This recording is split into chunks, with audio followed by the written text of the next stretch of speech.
Good evening, and welcome back to the Sleepy History channel. Tonight, we're not just reading history, we're peering through the veils of time into a realm where mystery and ambition intertwined, and power and passion ruled the fate of empires.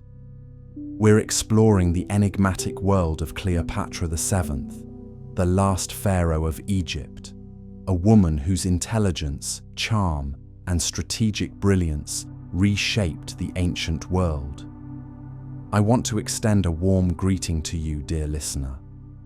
Whether you are curled up under the covers, preparing to drift into sleep, or simply seeking a quiet moment of reflection, I'm delighted that you've chosen to spend this twilight hour with me.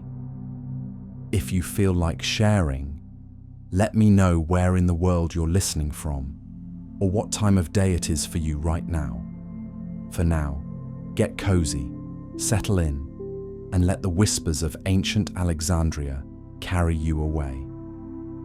Our journey begins in the Grand Palace, where a newborn princess takes her first breath beneath the golden light of Egypt's eternal sun.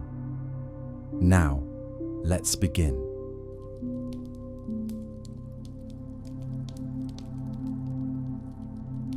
You see, most people know Cleopatra only as a beautiful seductress, but that narrative barely scratches the surface of who she really was.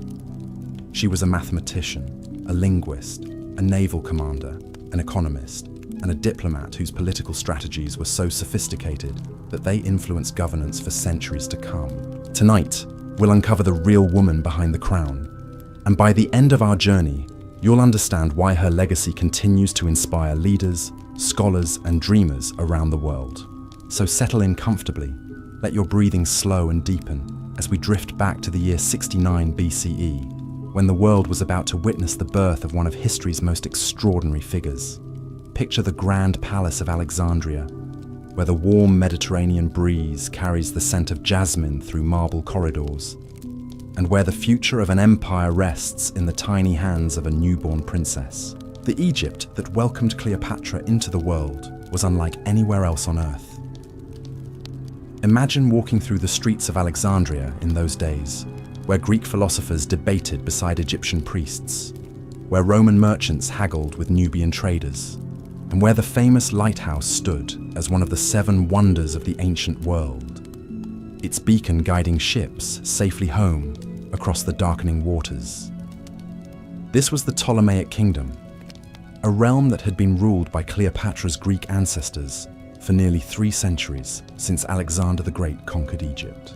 The Ptolemies had created something magical here, a fusion of Greek learning, Egyptian tradition, and international commerce that made Alexandria the New York City of the ancient world.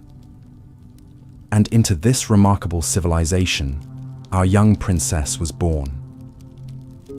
From her earliest days, Cleopatra breathed in an atmosphere of learning and luxury that would shape her into the remarkable leader she would become.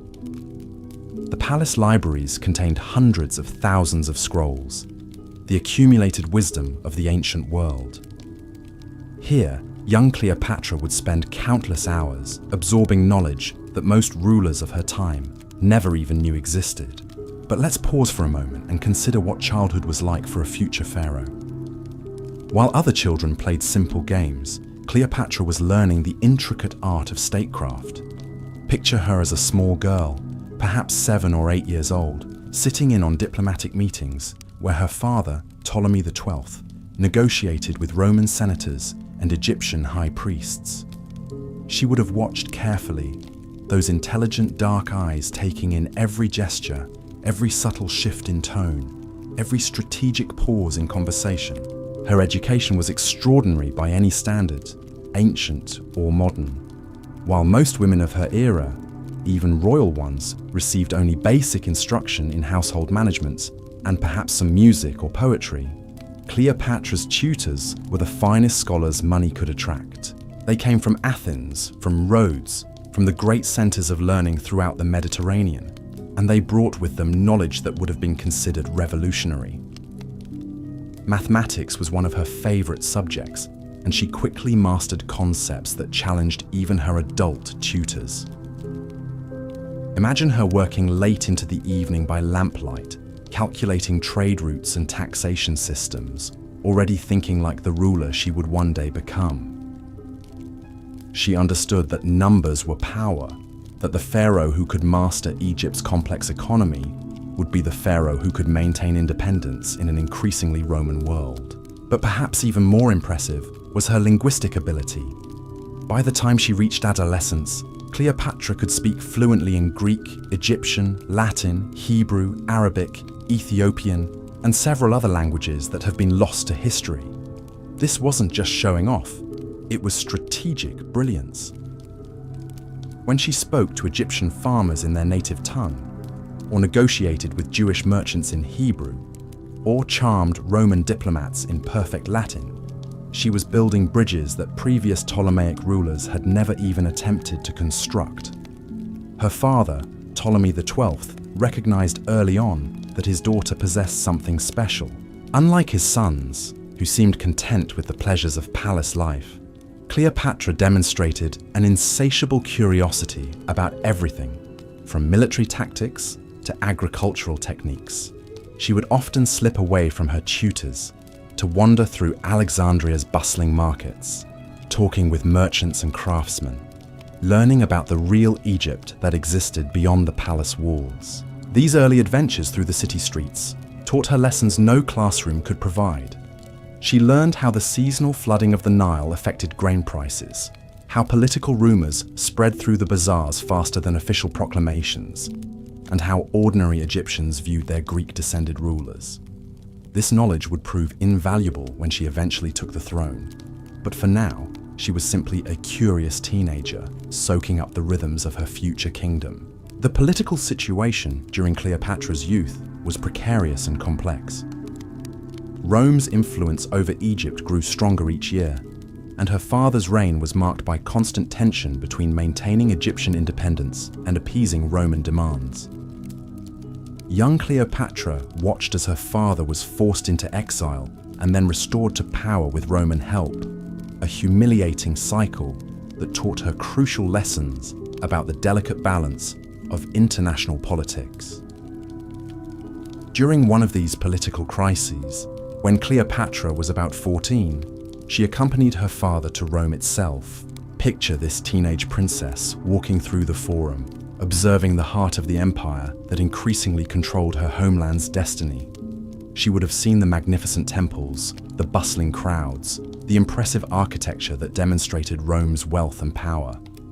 But more importantly, she would have studied the Roman political system, watching senators debate and observing how the world's most powerful republic actually functioned.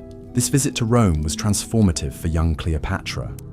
She realized that Egypt's survival depended not on military strength alone, but on diplomatic skill and economic leverage. Egypt controlled the grain that fed much of the Roman world, and she began to understand how this resource could be used as both carrot and stick in negotiations with Rome.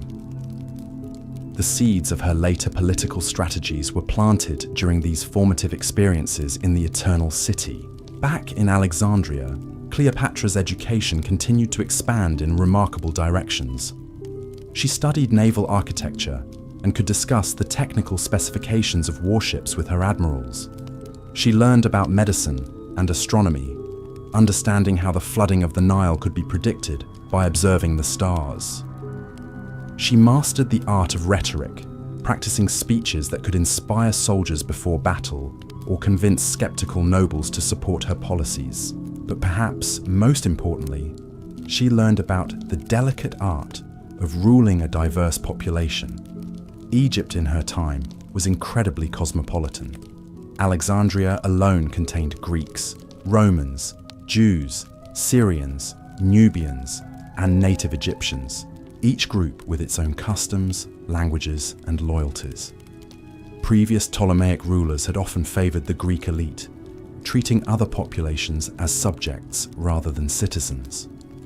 Cleopatra began to envision a different approach, one that would embrace Egypt's diversity as a source of strength rather than viewing it as a challenge to manage. Her teenage years were also marked by intensive study of Egyptian religion and culture. While her ancestors had often maintained a somewhat aloof relationship with native Egyptian traditions, Cleopatra immersed herself completely. She learned to read hieroglyphs, participated in religious ceremonies at the great temples, and began to understand the spiritual significance of the pharaoh's role in Egyptian society. This religious education was more than ceremonial. The pharaoh was considered a living god, the earthly representative of divine power, and Cleopatra understood that this spiritual authority was just as important as political power. She spent countless hours with the high priests of Ptah, Isis, and other major deities, learning the intricate rituals and theological concepts that would legitimize her eventual rule in the eyes of her Egyptian subjects. As she approached her 18th birthday, Cleopatra had transformed from a curious princess into a formidable young woman whose education surpassed that of most rulers in the ancient world. She could debate philosophy with Greek scholars, discuss engineering projects with Roman architects, negotiate trade agreements in multiple languages, and perform the sacred rituals that connected her to Egypt's 3,000-year-old traditions. The palace staff who had watched her grow up began to whisper among themselves about the remarkable transformation they had witnessed. Here was a princess who could spend the morning reviewing tax records, the afternoon practicing sword techniques with her guard, and the evening translating poetry from Greek into Egyptian.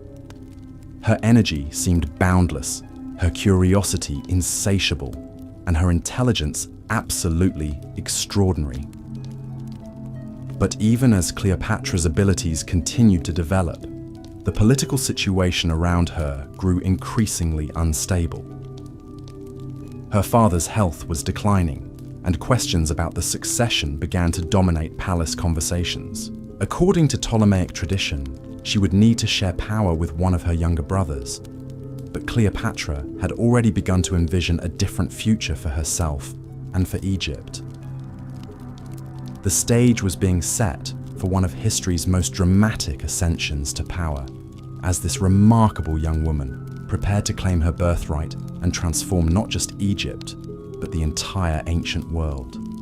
Her childhood and education had given her tools that no previous pharaoh had possessed, and she was about to put them to use in ways that would echo through the centuries. As we pause here in our journey through Cleopatra's early life, let your mind drift peacefully back to that moonlit palace in Alexandria, where a teenage princess studied late into the night, surrounded by scrolls and dreams of the future. Tomorrow, we'll continue our story as Cleopatra steps onto the world stage and begins the remarkable reign that would make her immortal.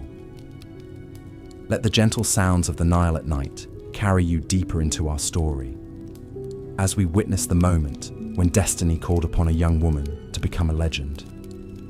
The year is 51 BCE, and the magnificent palace of Alexandria is shrouded in an atmosphere of anticipation and uncertainty. Ptolemy XII lies dying, and with his final breaths, he sets in motion events that will reshape the ancient world. Picture Cleopatra, now 18 years old, standing beside her father's deathbed as the Mediterranean moonlight filters through the palace windows. She has spent her entire life preparing for this moment, yet nothing could have truly readied her for the weight of responsibility that now settles upon her shoulders like a royal cloak. The crown of Egypt, with all its glory and burden, is about to become hers. According to the ancient customs of her dynasty, Cleopatra must share the throne with her 10-year-old brother Ptolemy XIII. But even as the coronation ceremonies begin, she understands that this arrangement is merely temporary. Her brother is little more than a child, easily influenced by the ambitious courtiers who surround him, while she possesses the knowledge, experience, and vision to rule Egypt alone. The early months of her reign reveal the full extent of Cleopatra's political genius. While other rulers might have been content to follow established traditions, she immediately begins implementing changes that demonstrate her deep understanding of Egypt's unique position in the ancient world. She recognizes that her kingdom sits at the crossroads of Africa, Asia, and Europe, making it the natural hub for trade, culture, and diplomacy. One of her first acts as pharaoh is to personally visit the Great Temple of Ptah in Memphis, where she participates in the sacred rituals that formally recognize her as the divine ruler of Egypt. But this is no mere ceremonial gesture. By speaking to the priests and worshippers in fluent Egyptian, she signals to her subjects that she is different from her predecessors, that she truly understands and respects the ancient traditions that bind Egypt together. The economic challenges facing Egypt at this time would have overwhelmed a lesser ruler, but Cleopatra approaches them with the mathematical precision she learned during her childhood education. The kingdom's finances are strained by tribute payments to Rome, yet she discovers innovative ways to increase revenue without overburdening her people. She reorganizes the tax collection system, eliminates corruption among provincial governors, and establishes new trade partnerships that bring unprecedented wealth flowing into Egyptian coffers. Her reforms extend far beyond mere bookkeeping. Cleopatra understands that Egypt's greatest asset is its agricultural productivity, particularly the grain that feeds much of the Roman world. She personally travels throughout the kingdom, visiting farms and irrigation projects, consulting with engineers about improving the complex system of canals and dikes that channel the Nile's annual flood. These journeys also serve a political purpose, as they allow her subjects to see their pharaoh in person, to witness her genuine concern for their welfare. The young queen's intellectual curiosity continues to drive her even amid the pressures of rulership. She establishes new schools throughout Alexandria, attracts brilliant scholars to her court, and personally participates in the philosophical debates that make her capital the intellectual center of the ancient world. The Great Library of Alexandria reaches new heights of magnificence under her patronage, with scribes working tirelessly to copy and preserve the accumulated wisdom of human civilization. But it is Cleopatra's mastery of languages that truly sets her apart as a ruler. When Arabian merchants visit her court, she negotiates with them in Arabic. When Jewish leaders seek audience, she addresses them in Hebrew. When Roman diplomats arrive, she speaks to them in Latin so perfect that they forget she is not Roman herself.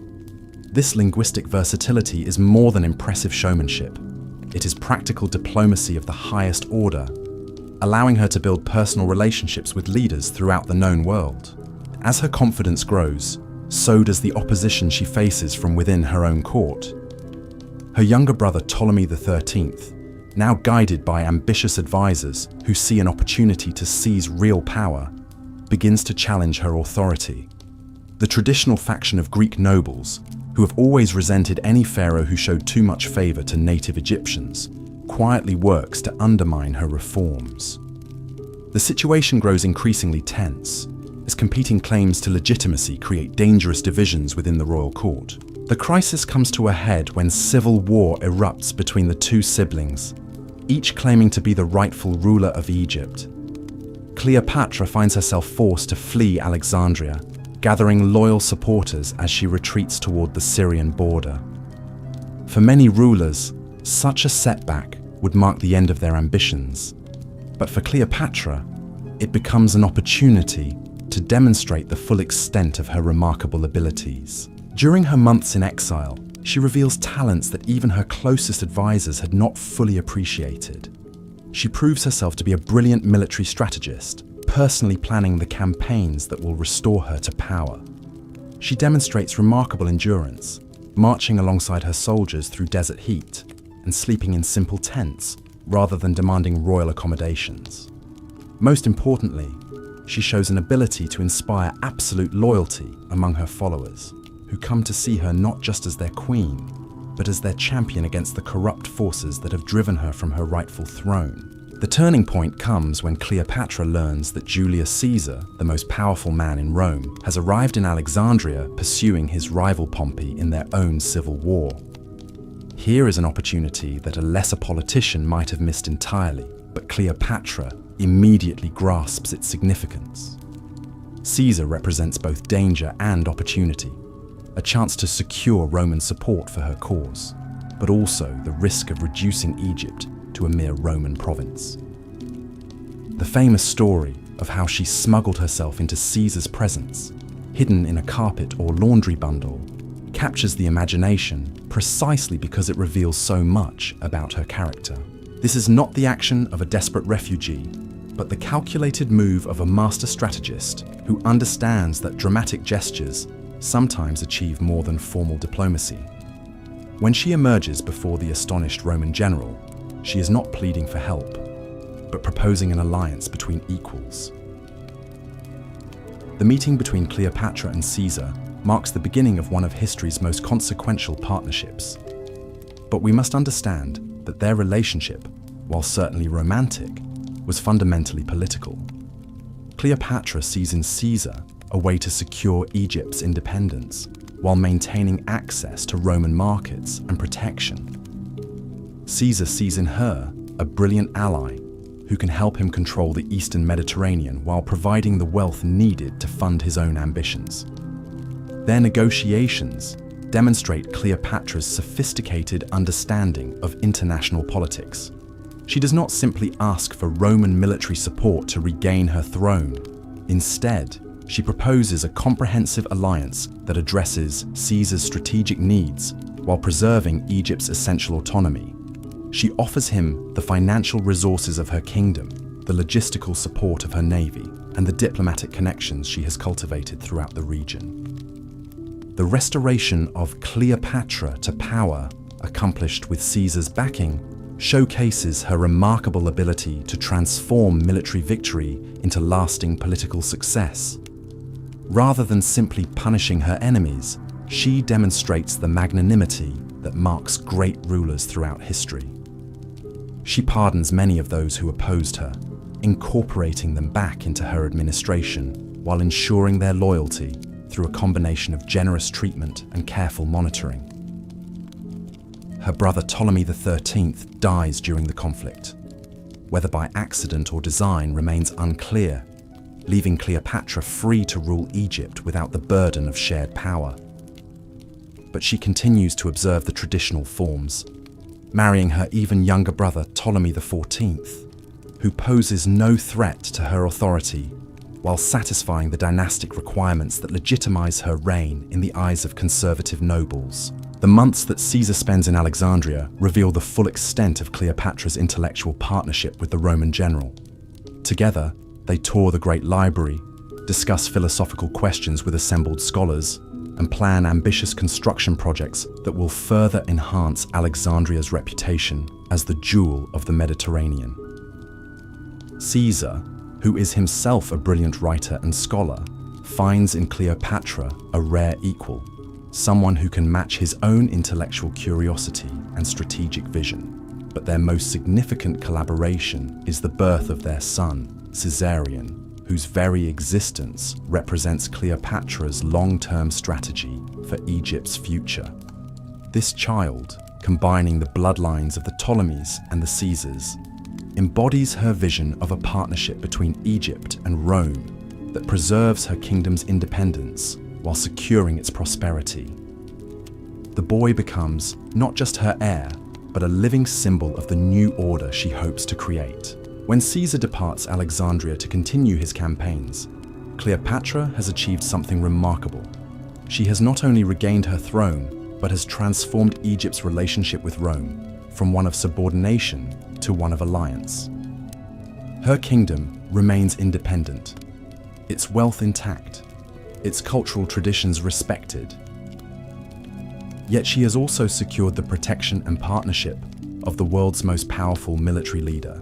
The news of Caesar's assassination in 44 BCE reaches Alexandria like a thunderbolt, threatening to destroy everything Cleopatra has built. With her protector dead and Rome plunged into chaos, Egypt once again faces the prospect of becoming a mere province in someone else's empire.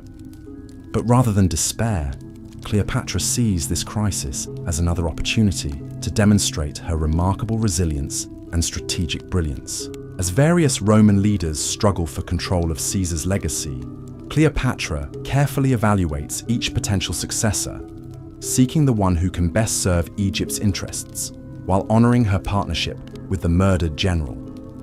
Her choice eventually falls upon Mark Antony, one of Caesar's most trusted lieutenants, a man whose military prowess and political connections make him a natural ally for her ambitions.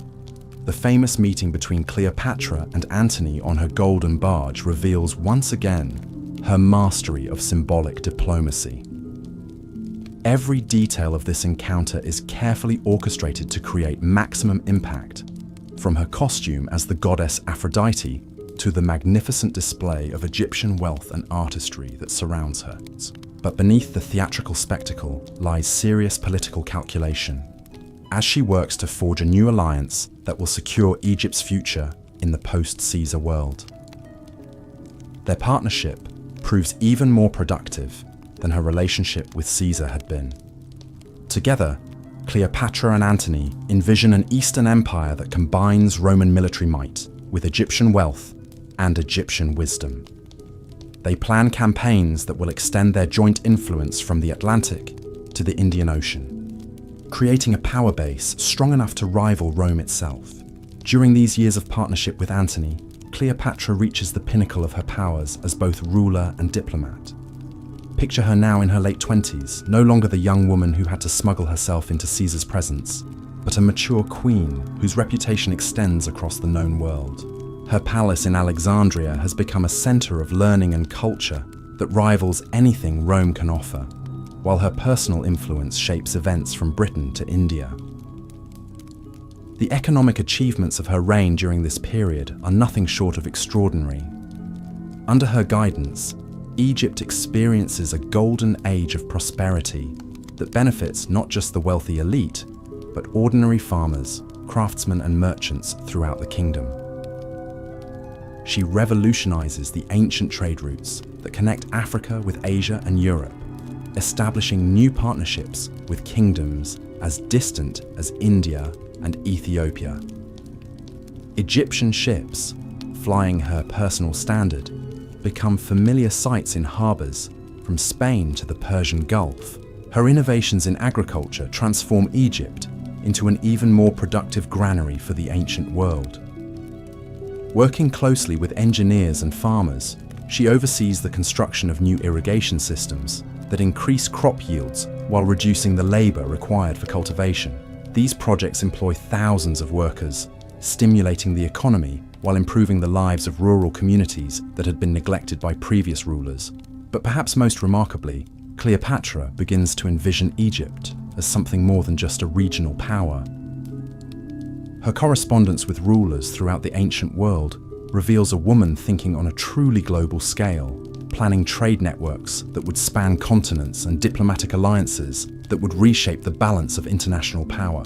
She exchanges gifts and ambassadors with the Queen of Ethiopia, negotiates commercial treaties with Arabian princes, and maintains friendly relations with the distant kingdoms of India.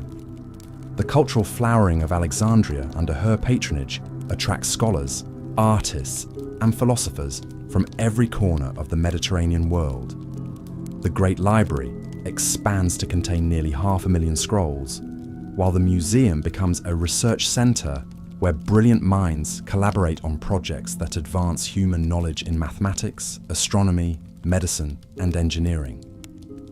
Cleopatra herself participates actively in these intellectual pursuits, contributing to discussions on subjects ranging from naval architecture to agricultural chemistry. Her mastery of languages continues to serve her well in these international dealings. When she receives delegations from distant lands, she often astonishes visitors by addressing them in their native tongues, demonstrating not just linguistic skill, but genuine respect for their cultures. These personal touches help her build the kind of trust and rapport that formal diplomacy alone cannot achieve, creating lasting partnerships that benefit Egypt for generations. The military aspects of her reign also deserve recognition, though they are often overshadowed by her diplomatic achievements.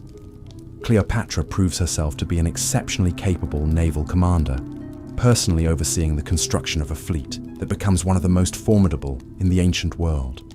Her ships are not just instruments of war, but floating ambassadors that carry Egyptian influence to distant shores, while protecting the trade routes that bring prosperity to her kingdom.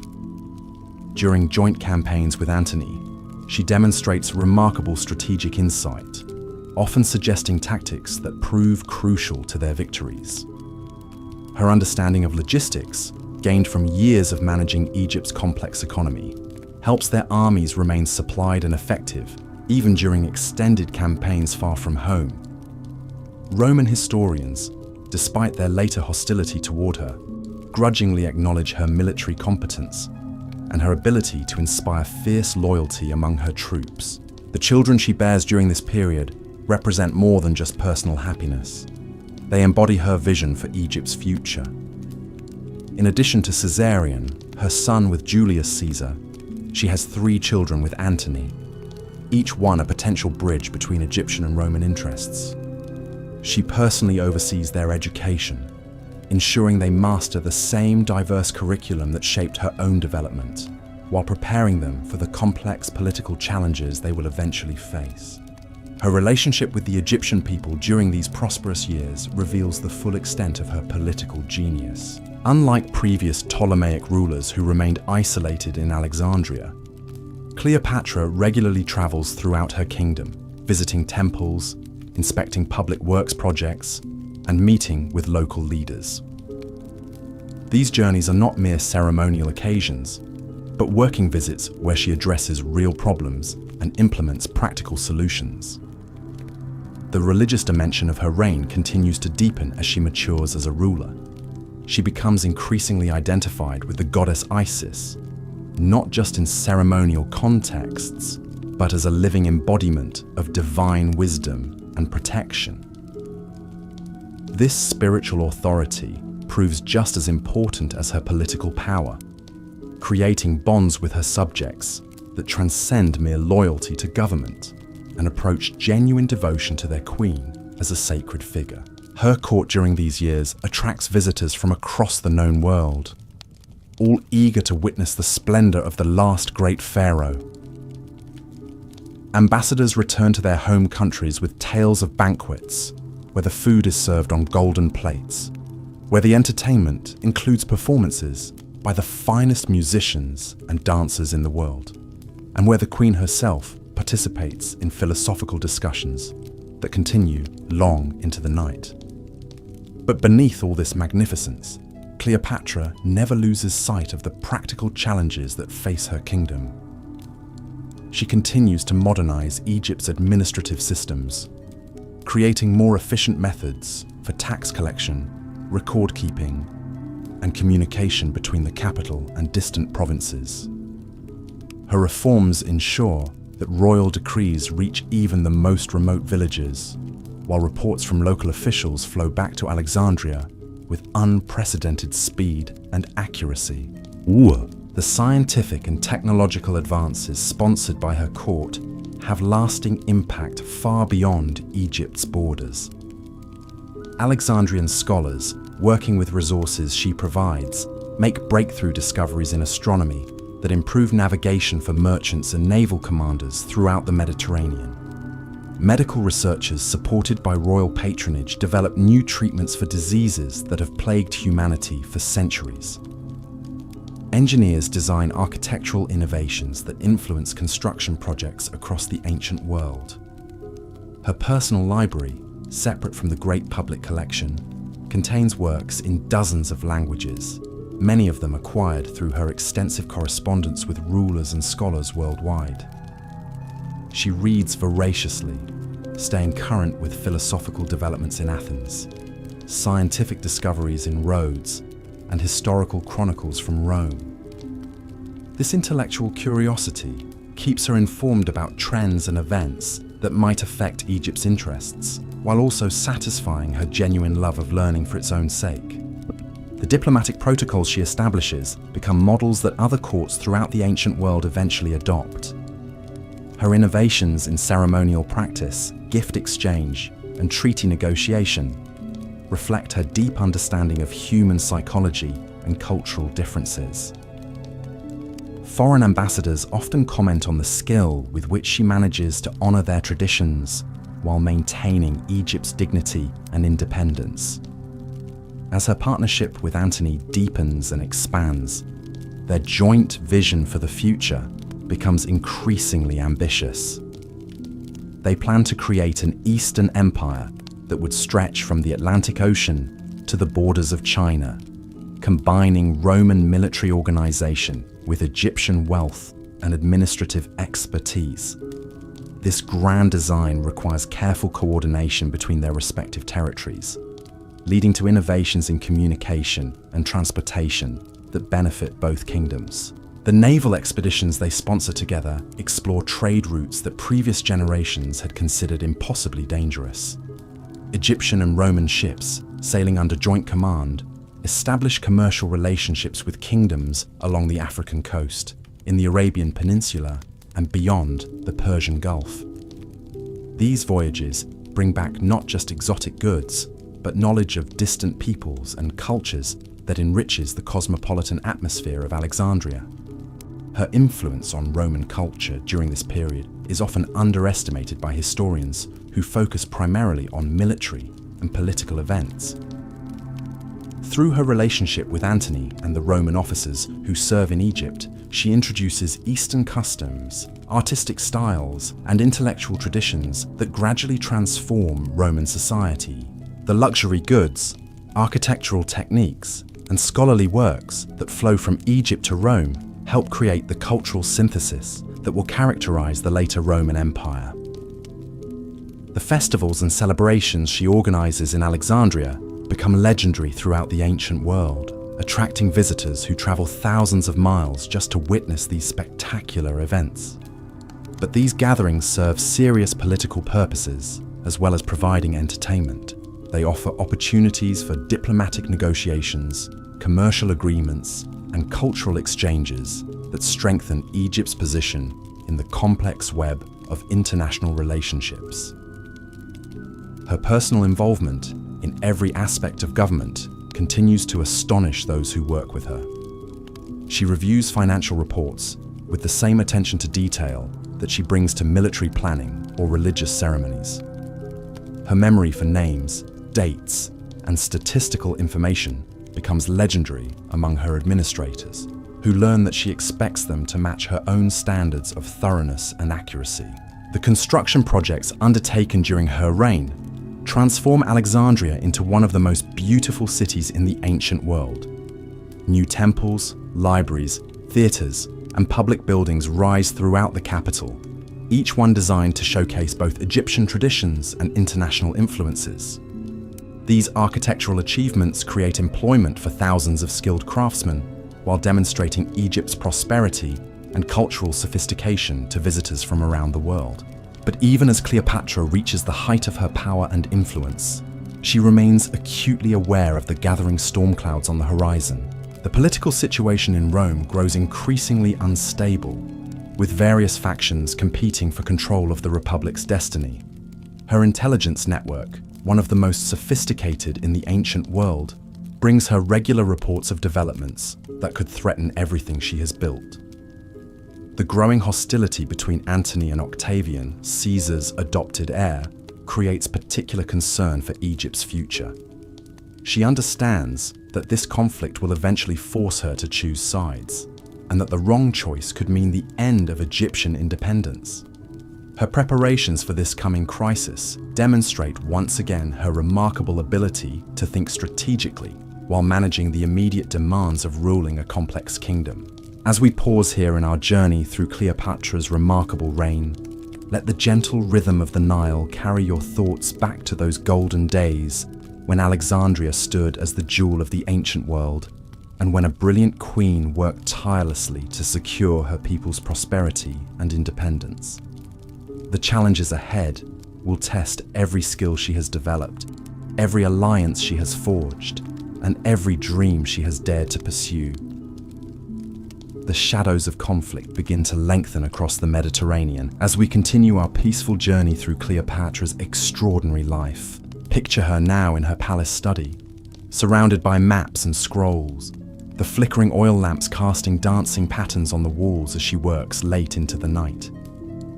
At 34, she has become one of the most powerful rulers in the ancient world, yet she faces challenges that would have broken lesser monarchs. The tension between Mark Antony and Octavian has escalated beyond mere political rivalry into open warfare, and Cleopatra understands that Egypt's fate hangs in the balance. Her spies throughout the Roman world send regular reports that paint an increasingly dire picture. Octavian has proven himself to be a masterful propagandist, portraying Antony as a traitor who has fallen under the spell of an exotic foreign queen. The Roman people, already suspicious of Eastern influences, begin to view Egypt not as an ally, but as a threat to their traditional values. Let your mind drift peacefully as we observe Cleopatra during these crucial months, watching her navigate the treacherous waters of international politics with the same skill she once applied to her childhood studies. She recognizes that this conflict will determine not just her personal survival, but the continuation of 3,000 years of Egyptian civilization. The weight of history rests upon her shoulders, yet she approaches each decision with the calm deliberation that has always marked her leadership. Her preparations for the coming war reveal the full extent of her administrative genius. Throughout Egypt, shipyards work around the clock to construct vessels for her growing fleet. She personally oversees the design of new warships that incorporate innovations learned from captured Roman vessels, while maintaining the superior maneuverability that has always characterized Egyptian naval architecture. These ships will carry not just soldiers and weapons, but the hopes of an entire civilization. The economic mobilization she orchestrates demonstrates her profound understanding of warfare as more than just military tactics. She restructures Egypt's entire production system to support the war effort, yet manages to do so without causing hardship for her people. Grain surpluses are carefully managed to feed both civilian populations and military forces. Textile workshops produce uniforms and sailcloth. Metalworkers forge weapons and armor, using techniques perfected over centuries of Egyptian craftsmanship. Her diplomatic efforts during this period showcase the extensive network of relationships she has built throughout her reign. Messages flow constantly between Alexandria and courts across the known world as she seeks to build a coalition that can match Roman power. From the mountain kingdoms of Armenia to the desert principalities of Arabia, rulers who have benefited from Egyptian trade and friendship now face pressure to choose sides in the coming conflict. The personal cost of these preparations weighs heavily upon Cleopatra's heart, though she rarely allows others to see her private struggles. Her children, the living symbols of her partnerships with Rome's greatest leaders, represent both her greatest achievements and her deepest vulnerabilities. Caesarion, now approaching manhood, embodies her hopes for a future that bridges Egyptian and Roman civilizations. Her younger children with Antony carry the promise of continuing alliances, yet their very existence makes them targets for Octavian's hatred. During quiet moments stolen from the constant demands of war preparation, Cleopatra continues to pursue the intellectual interests that have always sustained her spirit. She corresponds with philosophers in Athens, exchanges astronomical observations with scholars in Rhodes, and maintains her support for the research projects that make Alexandria the intellectual capital of the ancient world. Even facing the greatest crisis of her reign, she refuses to abandon the pursuit of knowledge that defines her civilization. Her religious duties take on heightened significance as the crisis deepens. The Egyptian people look to their pharaoh not just as a political leader, but as a divine intermediary who can invoke the god's protection for their homeland. She spends long hours in the great temples, participating in ceremonies that have sustained Egypt through previous invasions and occupations. The priests who serve with her speak of an aura of serene determination that surrounds her during these sacred rituals. The intelligence reports that reach her desk paint an increasingly clear picture of Octavian's strategy. He has chosen to portray the coming conflict not as a civil war between Romans, but as a patriotic struggle against foreign influence. Cleopatra becomes the central figure in his propaganda campaign, depicted as a scheming seductress who has corrupted noble Roman virtues. She understands that defeating Octavian will require not just military victory, but a counter-narrative that reveals the truth about her motivations and achievements. Her meetings with Antony during this period reveal the deep partnership they have forged over years of collaboration. Together, they plan campaigns that will leverage Egypt's naval superiority and economic resources against Octavian's control of Italy and the western provinces. Their strategy recognizes that victory requires not just winning battles, but maintaining the loyalty of populations throughout the Eastern Mediterranean who have prospered under their joint rule. The construction of their combined fleet becomes one of the greatest maritime projects in ancient history. Egyptian shipbuilders work alongside Roman engineers, creating vessels that incorporate the best features of both naval traditions.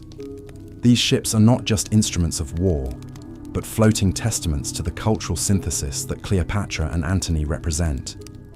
Each vessel carries crews drawn from across their territories, men who fight not just for personal loyalty, but for a vision of international cooperation. As spring arrives in the year 31 BCE, the opposing forces begin their final movements toward the confrontation that will determine the future of the ancient world. Cleopatra personally leads her fleet out of Alexandria, the golden prow of her flagship cutting through the Mediterranean waves as hundreds of ships follow in her wake. The sight of this armada, with its colourful banners and diverse crews, represents the culmination of her life's work in building bridges between different peoples and cultures. The naval battle that unfolds near Actium becomes one of history's most consequential engagements, though its outcome is determined as much by treachery and miscommunication as by tactical skill. Picture the scene as hundreds of warships maneuver in the choppy waters off the Greek coast, their bronze rams gleaming in the afternoon sun, while soldiers and sailors prepare for combat that will reshape the Mediterranean world. Cleopatra's personal conduct during the battle reveals both her courage and her strategic wisdom.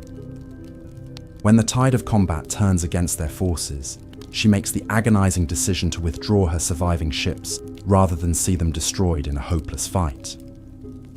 This retreat, later portrayed by Roman historians as cowardice, actually represents the calculated decision of a ruler who understands that preserving her fleet offers the only hope for continued resistance.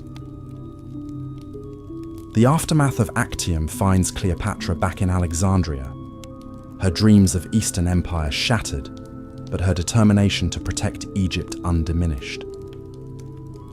She spends the following months preparing her kingdom for siege, while also exploring every diplomatic avenue that might preserve Egyptian independence. Her correspondence during this period reveals a woman who refuses to despair even as her options steadily diminish.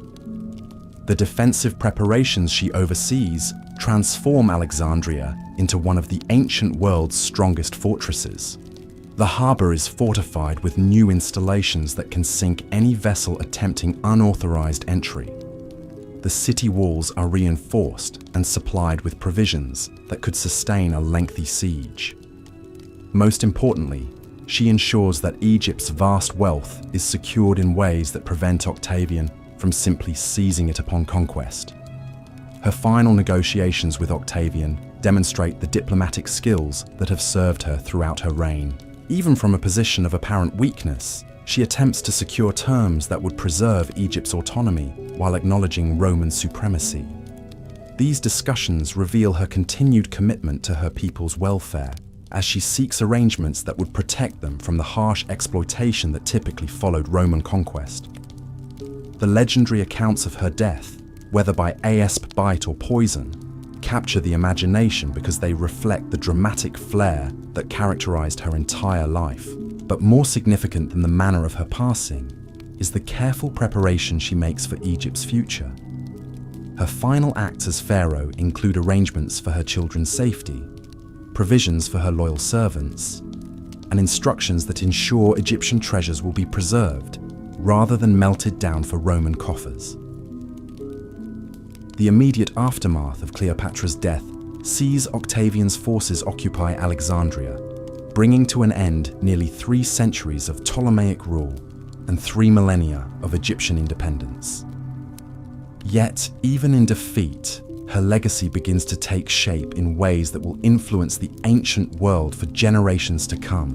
The cultural synthesis she promoted between Egyptian, Greek, and Roman traditions becomes part of the foundation for the cosmopolitan civilization that will characterize the Roman Empire at its height. The scholars and artists who flourished under her patronage carry their knowledge and skills throughout the Mediterranean world, spreading innovations in science, medicine, engineering, and literature that enrich human civilization. The trade networks she established continue to function under Roman administration, connecting distant regions in commercial relationships that promote prosperity and cultural exchange. The architectural achievements of her reign inspire builders and designers across the empire, influencing the development of new styles that combine Eastern and Western elements. Her children, despite the tragic circumstances of their mother's defeat, carry forward aspects of her vision in their own lives. Those who survive Octavian's purges eventually find places in the Roman world, where their Egyptian heritage and cosmopolitan education make them valuable contributors to imperial administration and culture. Through them, something of Cleopatra's internationalist perspective influences the development of Roman policy toward the eastern provinces. The historical reputation she acquires in the decades following her death reflects the complex nature of her achievements and the political needs of her Roman conquerors. Octavian, now styling himself Augustus, requires a narrative that justifies his victory while explaining the fierce resistance he encountered. The portrait of Cleopatra that emerges from official Roman sources emphasizes her personal allure while downplaying her political and intellectual capabilities, creating a legend that obscures her real accomplishments. Yet even Roman historians, writing under imperial patronage, cannot entirely suppress evidence of her remarkable abilities. Their accounts, despite their hostile bias, preserve glimpses of the brilliant ruler who mastered multiple languages, revolutionized international diplomacy, and transformed Egypt into the ancient world's most prosperous kingdom. These fragments of truth provide the foundation for later generations to reconstruct a more accurate understanding of her life and reign. The archaeological evidence that emerges over subsequent centuries tells a story that complements and sometimes contradicts the literary sources. Inscriptions throughout Egypt reveal the extent of her building projects and administrative reforms. Papyrus documents preserve records of the economic innovations that brought unprecedented prosperity to her people. Coins bearing her image show a woman whose appearance reflects intelligence and determination rather than mere beauty. The religious traditions she promoted continue to influence spiritual development throughout the Roman Empire and beyond.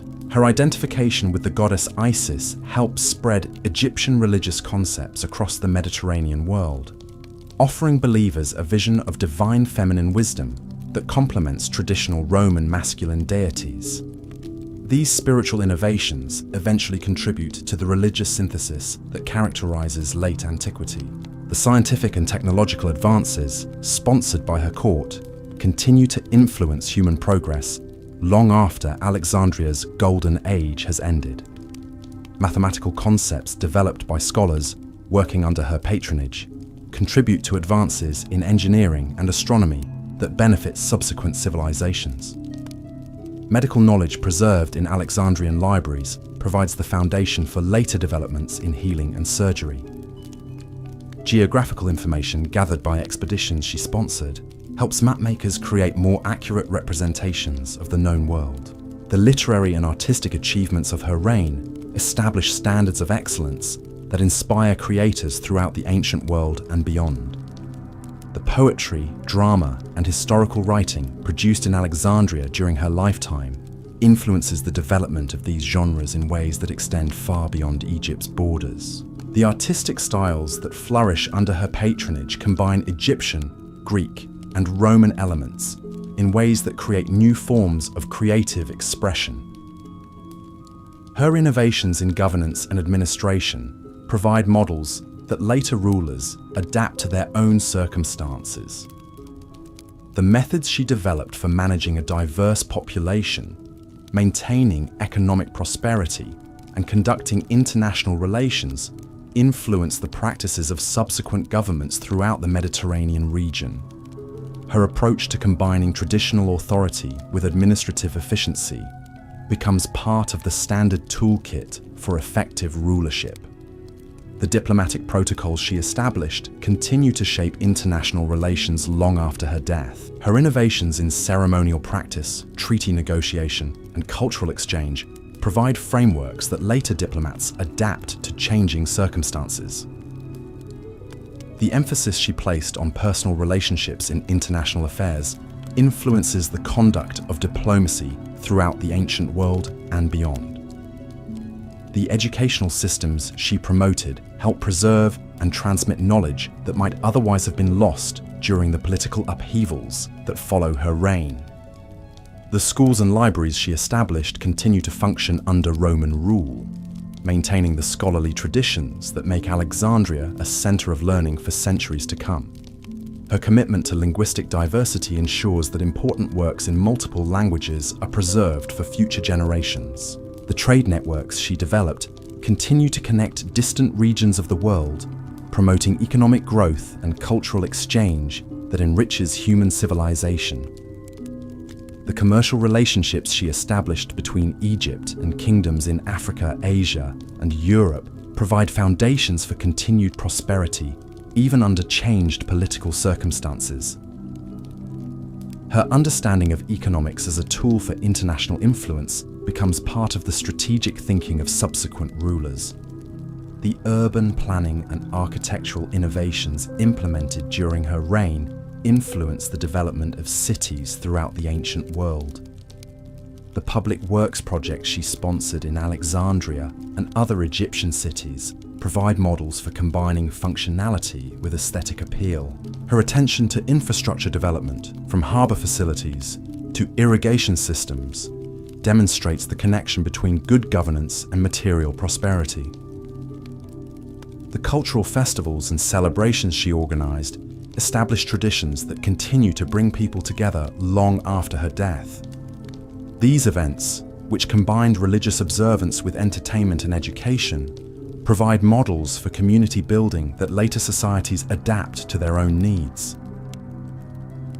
Her understanding of the importance of shared cultural experiences in maintaining social cohesion influences the development of public celebrations throughout the ancient world. The historical documentation she maintained provides invaluable records of ancient life that inform our understanding of the period. Her commitment to preserving knowledge, whether in the form of official chronicles, scientific observations, or artistic achievements, ensures that future generations can learn from the experiences of her time. The archives she established continue to serve scholars and administrators long after her political authority has ended. The international perspective she brought to rulership influences the development of more cosmopolitan approaches to governance throughout the ancient world. Her example demonstrates that effective leadership requires understanding and respecting cultural differences, rather than simply imposing uniform standards. This insight becomes increasingly important as the Roman Empire expands to encompass diverse populations across 3 continents. The maritime innovations she sponsored contribute to advances in navigation and shipbuilding that benefit commerce and exploration for centuries to come. The vessels constructed in Egyptian shipyards under her direction incorporate design features that influence naval architecture throughout the Mediterranean world. Her understanding of sea power as an essential component of national strength becomes part of strategic thinking for subsequent civilizations. As we near the end of our peaceful journey through Cleopatra's remarkable life, let your thoughts drift gently back to that moonlit palace in Alexandria, where our story began.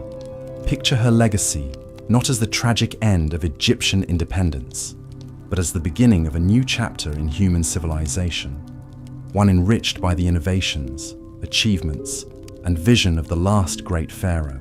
The gentle lapping of the Nile against the ancient quays carries with it the whispers of history, reminding us that true greatness lies not in the duration of one's reign, but in the lasting impact of one's achievements.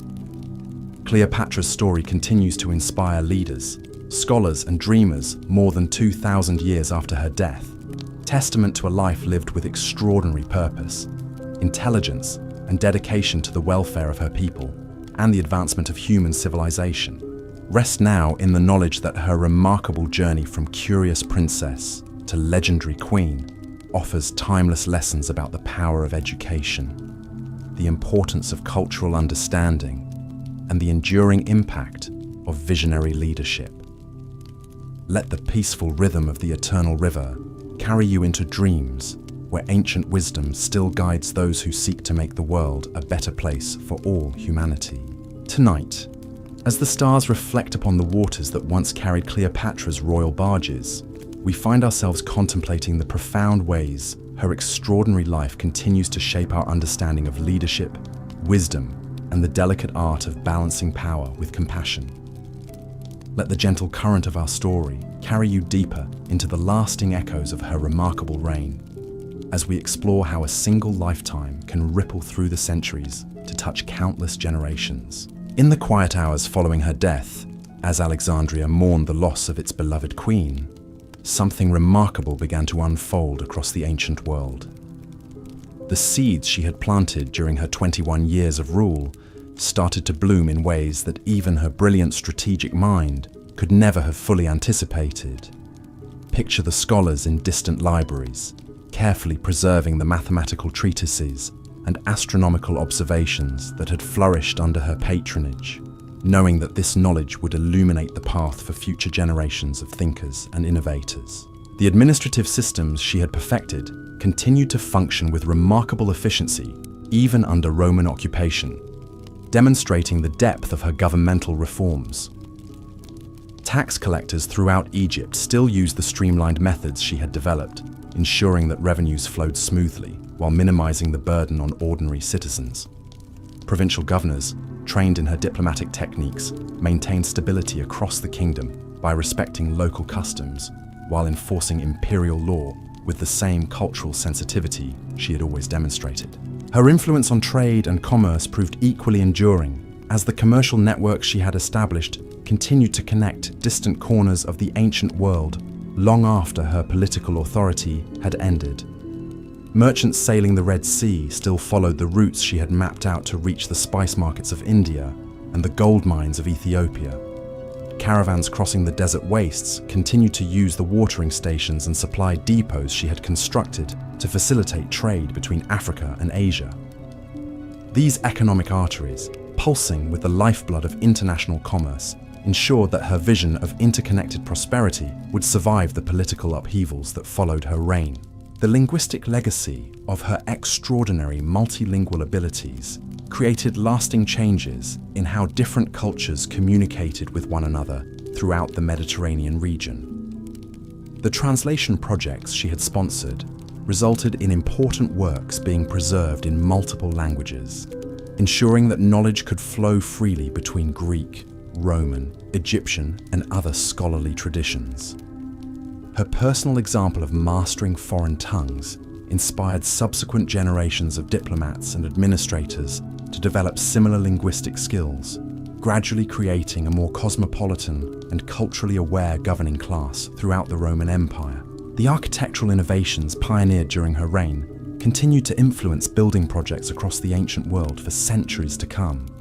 The fusion of Egyptian, Greek, and Roman design elements that characterized her construction projects established new standards of elegance and functionality that architects throughout the empire sought to emulate. The harbour installations she had commissioned in Alexandria became models for port development from Spain to Syria, while the irrigation systems she had perfected were adapted for use in regions as diverse as North Africa and the Rhine frontier. Her contributions to medical knowledge, preserved in the Great Library, and medical schools of Alexandria provided foundations for healing practices that would benefit humanity for generations.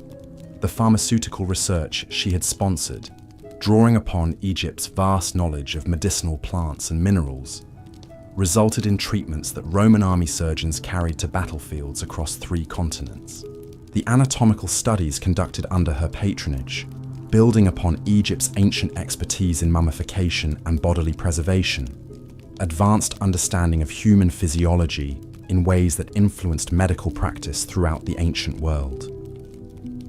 The naval innovations developed in Egyptian shipyards during her reign revolutionized maritime technology throughout the Mediterranean basin. The improved hull designs that allowed her vessels to carry larger cargoes while maintaining superior speed and maneuverability were soon adopted by merchant fleets across the region. The navigational instruments perfected by her admirals enabled more accurate long-distance voyages, opening new trade routes and exploration opportunities that expanded human knowledge of geography and natural science. Her approach to religious tolerance and cultural synthesis became increasingly influential as the Roman Empire grew to encompass ever more diverse populations. The methods she had developed for honoring different spiritual traditions while maintaining social unity provided valuable lessons for administrators struggling to govern multicultural territories. Her personal example of participating respectfully in various religious ceremonies while maintaining her own Egyptian identity demonstrated that effective leadership required understanding and accommodation rather than forced conformity. The educational reforms she had implemented throughout Egypt continued to produce scholars, administrators, and craftsmen whose skills enriched the broader Roman world. The schools she had established, with their emphasis on practical knowledge combined with classical learning, became models for educational institutions throughout the empire. Her insistence on teaching multiple languages and cultural traditions prepared generations of Egyptians to serve effectively in the cosmopolitan environment of imperial administration, while also preserving their own heritage and identity. The agricultural innovations she had sponsored transformed farming practices not only in Egypt, but throughout the Roman world, as crops, techniques, and tools developed along the Nile were adapted for use in different climates and soil conditions. The improved irrigation methods she had promoted increased agricultural productivity across North Africa and the Eastern Mediterranean, helping to feed the growing urban populations that characterized the imperial period. Her attention to crop rotation and soil conservation provided sustainable farming practices that maintained agricultural productivity over long periods without depleting natural resources. The diplomatic protocols she had established influenced international relations throughout the ancient world and beyond, as her innovations in ceremonial practice, gift exchange, and treaty negotiation provided frameworks that subsequent civilizations adapted to their own circumstances. Her emphasis on personal relationships in diplomatic affairs, combined with meticulous attention to cultural sensitivities, became standard practice among skilled negotiators throughout the Mediterranean region. The precedents she set for combining formal negotiations with cultural exchange created opportunities for peaceful resolution of conflicts that might otherwise have led to destructive warfare.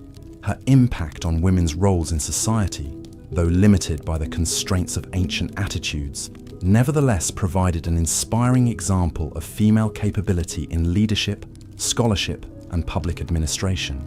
The women who served in her court, from scribes and translators to financial administrators and diplomatic representatives, carried their skills and experience into the broader Roman world, gradually expanding opportunities for female participation in public life.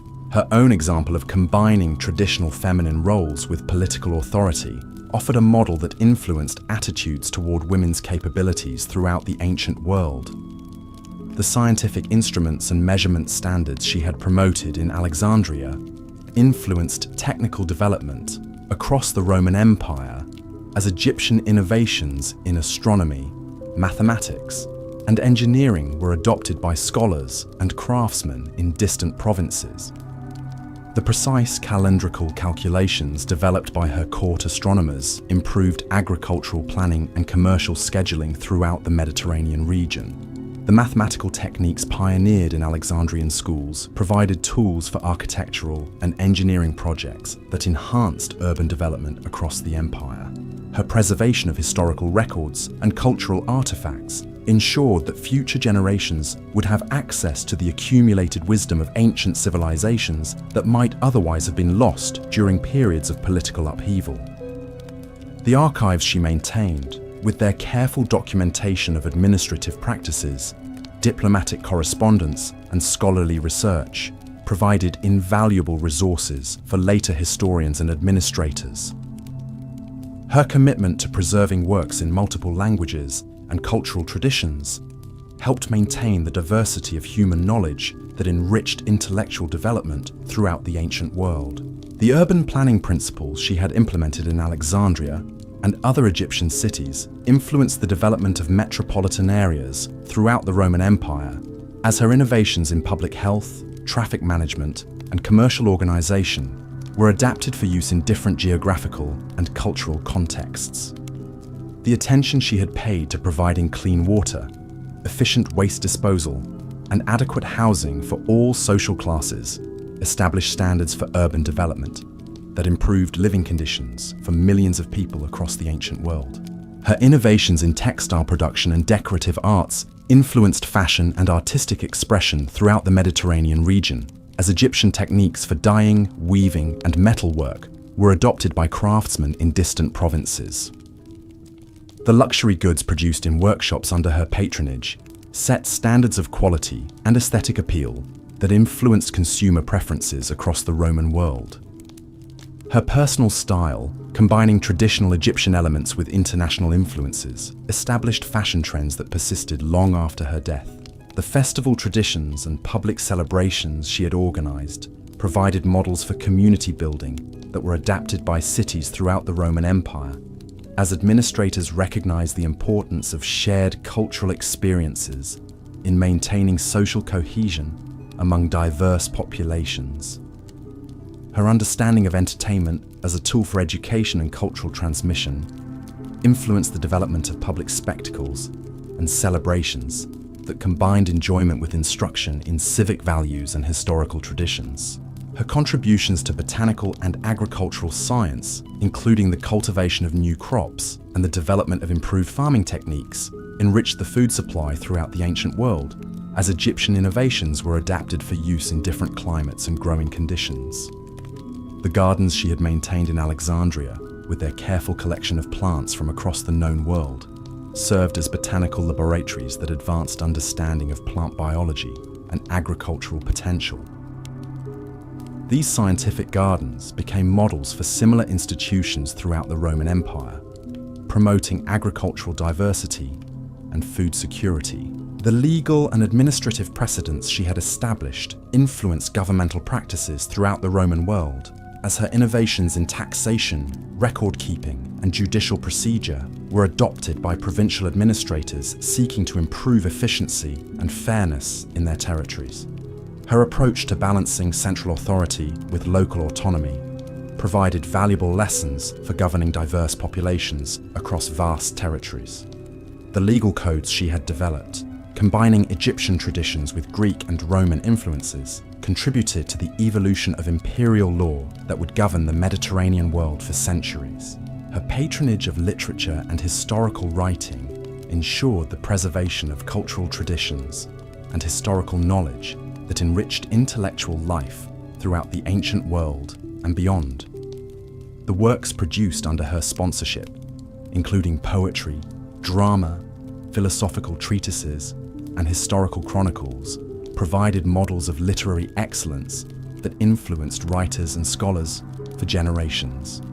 Her personal example of combining political leadership with intellectual achievement demonstrated that effective governance required both practical skill and broad cultural understanding. The medical schools and hospitals she had established in Alexandria continued to train physicians whose skills served populations throughout the Roman Empire, as Egyptian medical knowledge was combined with Greek theoretical understanding and Roman practical experience.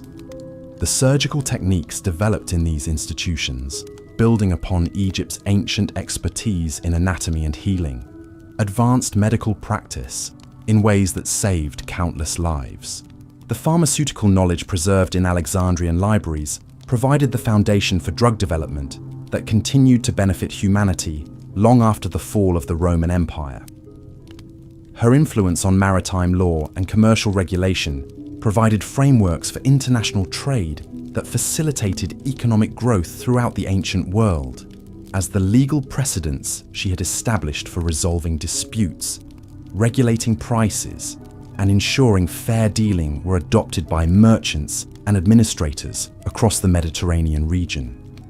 Her understanding of economics as a tool for promoting peace and prosperity influenced trade policies that reduce conflicts between different regions and cultural groups. The environmental conservation practices she had promoted in Egypt provided early examples of sustainable resource management that influenced agricultural and industrial development throughout the Roman world.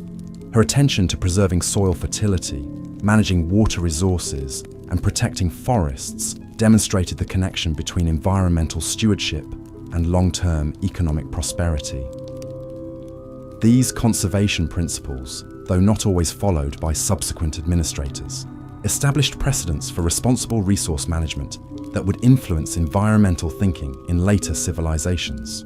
Her innovations in communication and transportation improved the flow of information and goods throughout the ancient world, as the postal systems, road networks, and signaling methods she had developed were adapted for use across the Roman Empire.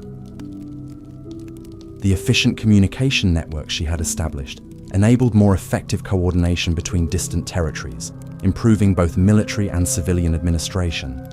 Her understanding of information as a strategic resource influenced intelligence gathering and diplomatic communication throughout the ancient world.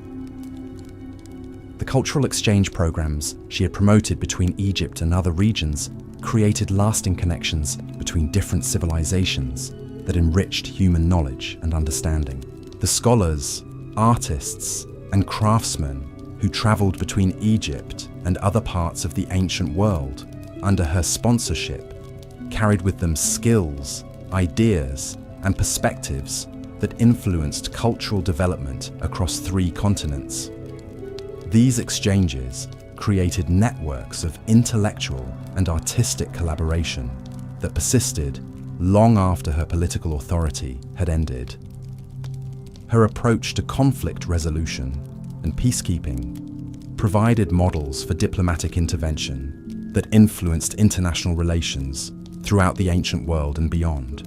Her preference for negotiation over warfare, combined with her skill in finding compromise solutions that addressed the legitimate interests of all parties, established precedents for peaceful dispute resolution that were adopted by subsequent civilizations. Her understanding that lasting peace required mutual respect and shared prosperity influenced diplomatic thinking that extended far beyond the ancient Mediterranean.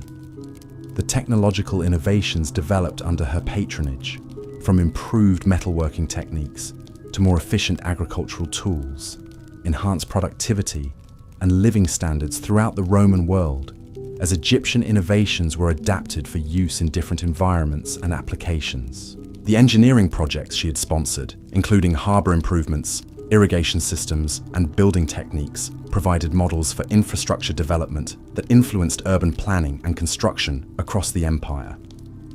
Her preservation of artistic traditions and support for creative expression ensured that the cultural heritage of Egypt and other ancient civilizations would survive the political upheavals that followed her reign. The paintings, sculptures, musical compositions, and literary works produced under her patronage provided inspiration for artists throughout the ancient world and beyond. Her personal example of combining aesthetic appreciation with practical leadership demonstrated that effective governance required attention to the cultural and spiritual needs of the population as well as material prosperity. The philosophical schools and intellectual movements she had supported in Alexandria continued to influence thought and scholarship throughout the ancient world, as Egyptian, Greek, and Roman intellectual traditions were synthesized into new forms of understanding. The debates and discussions that flourished under her patronage contributed to the development of philosophical and scientific ideas that would influence human thought for centuries.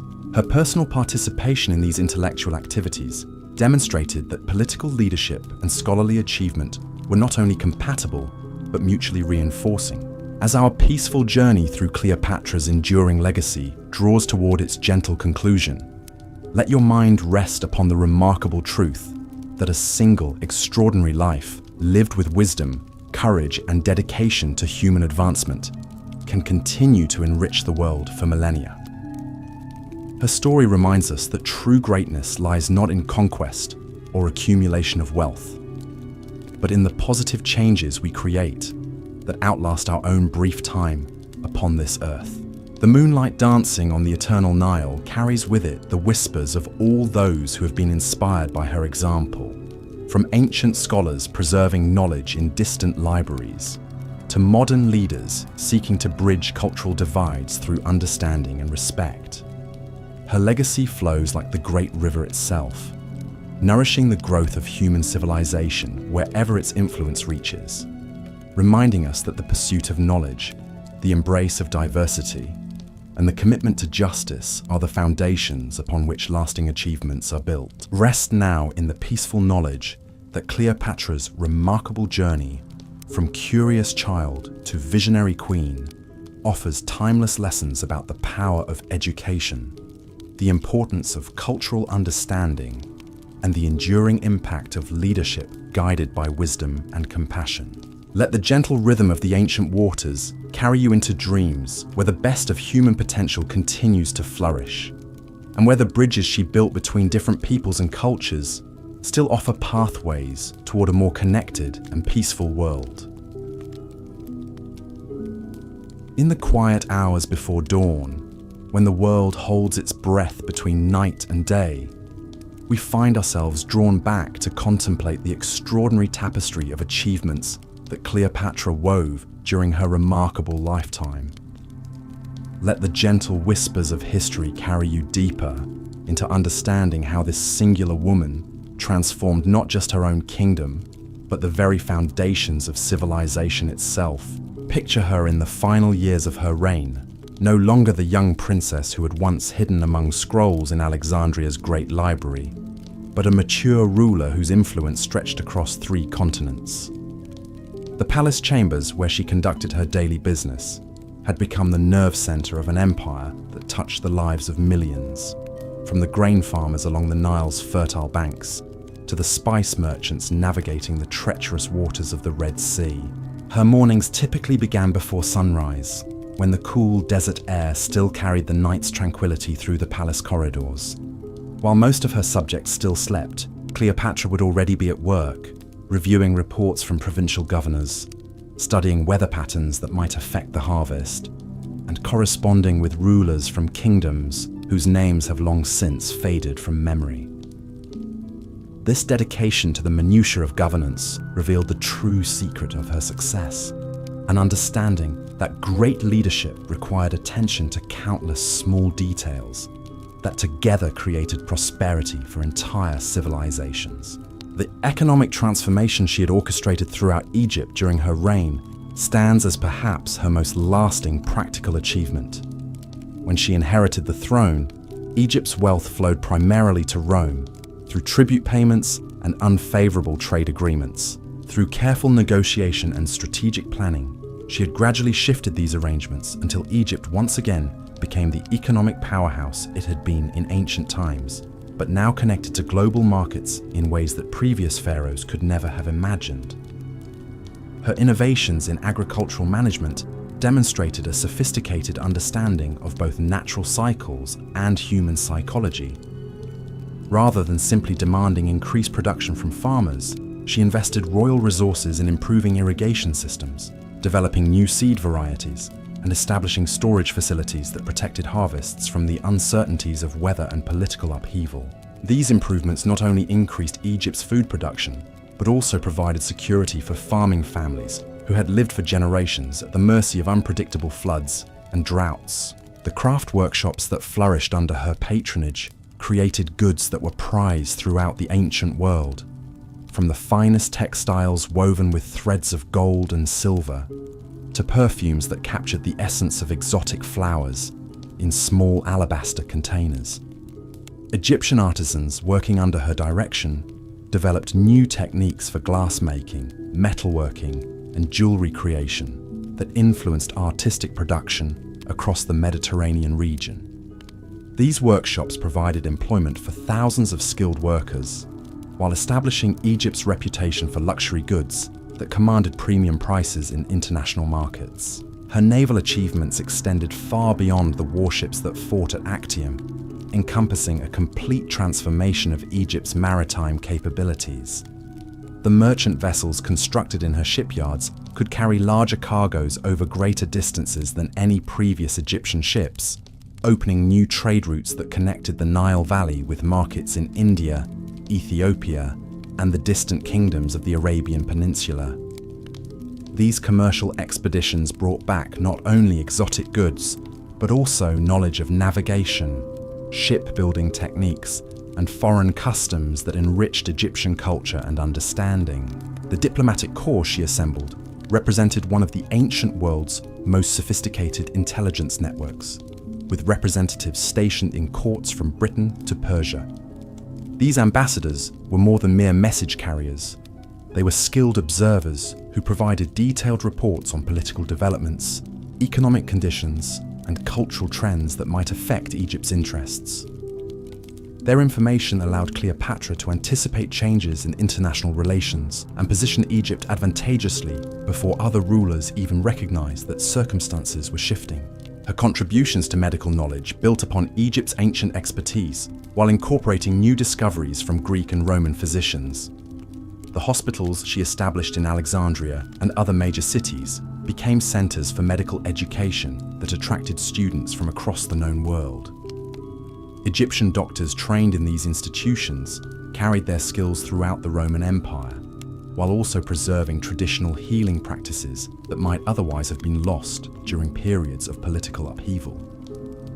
The library expansion projects she sponsored transformed Alexandria into an even greater center of learning than it had been under her predecessors. New wings were constructed to house growing collections of scrolls from every known civilization, while improved copying techniques ensured that important works were preserved in multiple versions. The scholars who worked in these facilities made breakthrough discoveries in mathematics, astronomy, geography, and natural philosophy that advanced human understanding in ways that continued to influence scientific development for centuries. Her legal reforms demonstrated a sophisticated understanding of justice that balanced traditional Egyptian practices with the practical needs of governing a diverse population. The court systems she established provided fair hearings for citizens regardless of their ethnic background or social status, while also maintaining the ceremonial aspects of royal authority that legitimized her rule in the eyes of conservative nobles. These legal innovations created frameworks for dispute resolution that were later adopted throughout the Roman Empire. The public works projects undertaken during her reign transformed Egyptian cities into models of urban planning that influenced architectural development across the ancient world. New aqueducts brought fresh water to previously underserved neighborhoods, while improved sewage systems enhanced public health in ways that reduced disease and increased life expectancy. The parks and public spaces she created provided venues for community gatherings that strengthened social bonds among Egypt's diverse population. Her patronage of the arts created a cultural flowering that produced works of lasting beauty and significance. The painters, sculptors, musicians, and poets who worked under her sponsorship developed new styles that combined Egyptian traditions with international influences, creating artistic expressions that captured the cosmopolitan spirit of her reign. These cultural achievements provided inspiration for creative works throughout the ancient world, while also preserving Egyptian artistic traditions for future generations. The educational initiatives she promoted extended learning opportunities far beyond the elite circles that had traditionally monopolized knowledge in ancient societies. Schools established in provincial towns brought literacy and numeracy to populations that had previously been excluded from formal education, while also preserving local languages and customs that might otherwise have disappeared under the pressure of cultural homogenization. These educational programs created a more informed and capable citizenry that could participate effectively in the complex society she was creating. Her environmental conservation efforts demonstrated an early understanding of sustainable resource management that was remarkably advanced for her time. Regulations she established protected forests from excessive logging, while careful management of water resources ensured that irrigation systems could function effectively without depleting the sources that fed them. Her attention to soil conservation prevented the kind of agricultural degradation that had damaged other ancient civilizations, maintaining Egypt's productivity for generations beyond her own lifetime.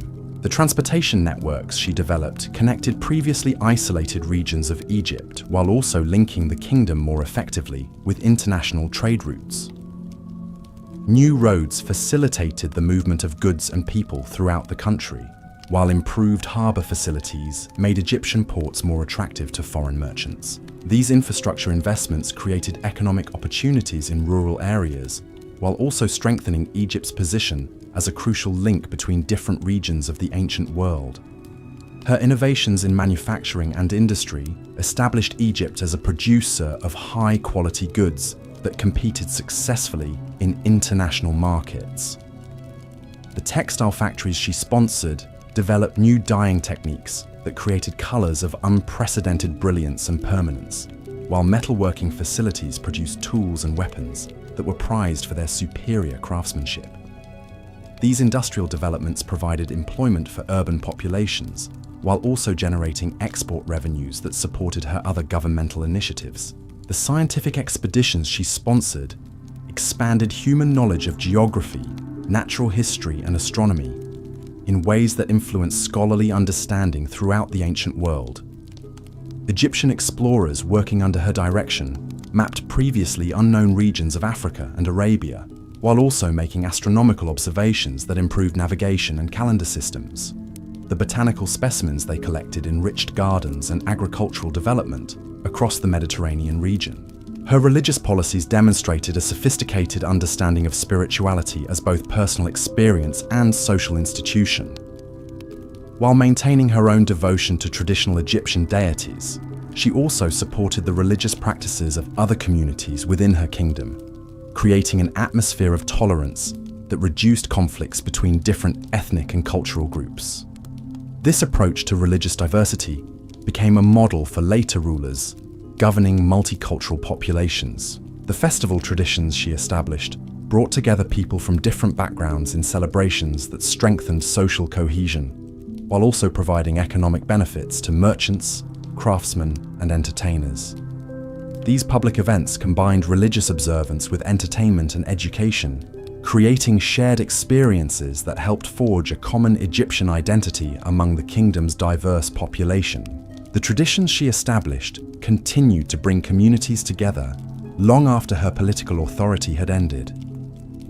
Her contributions to women's status in society, while constrained by ancient attitudes, nevertheless provided examples of female capability that influenced attitudes toward women's roles throughout the Roman world.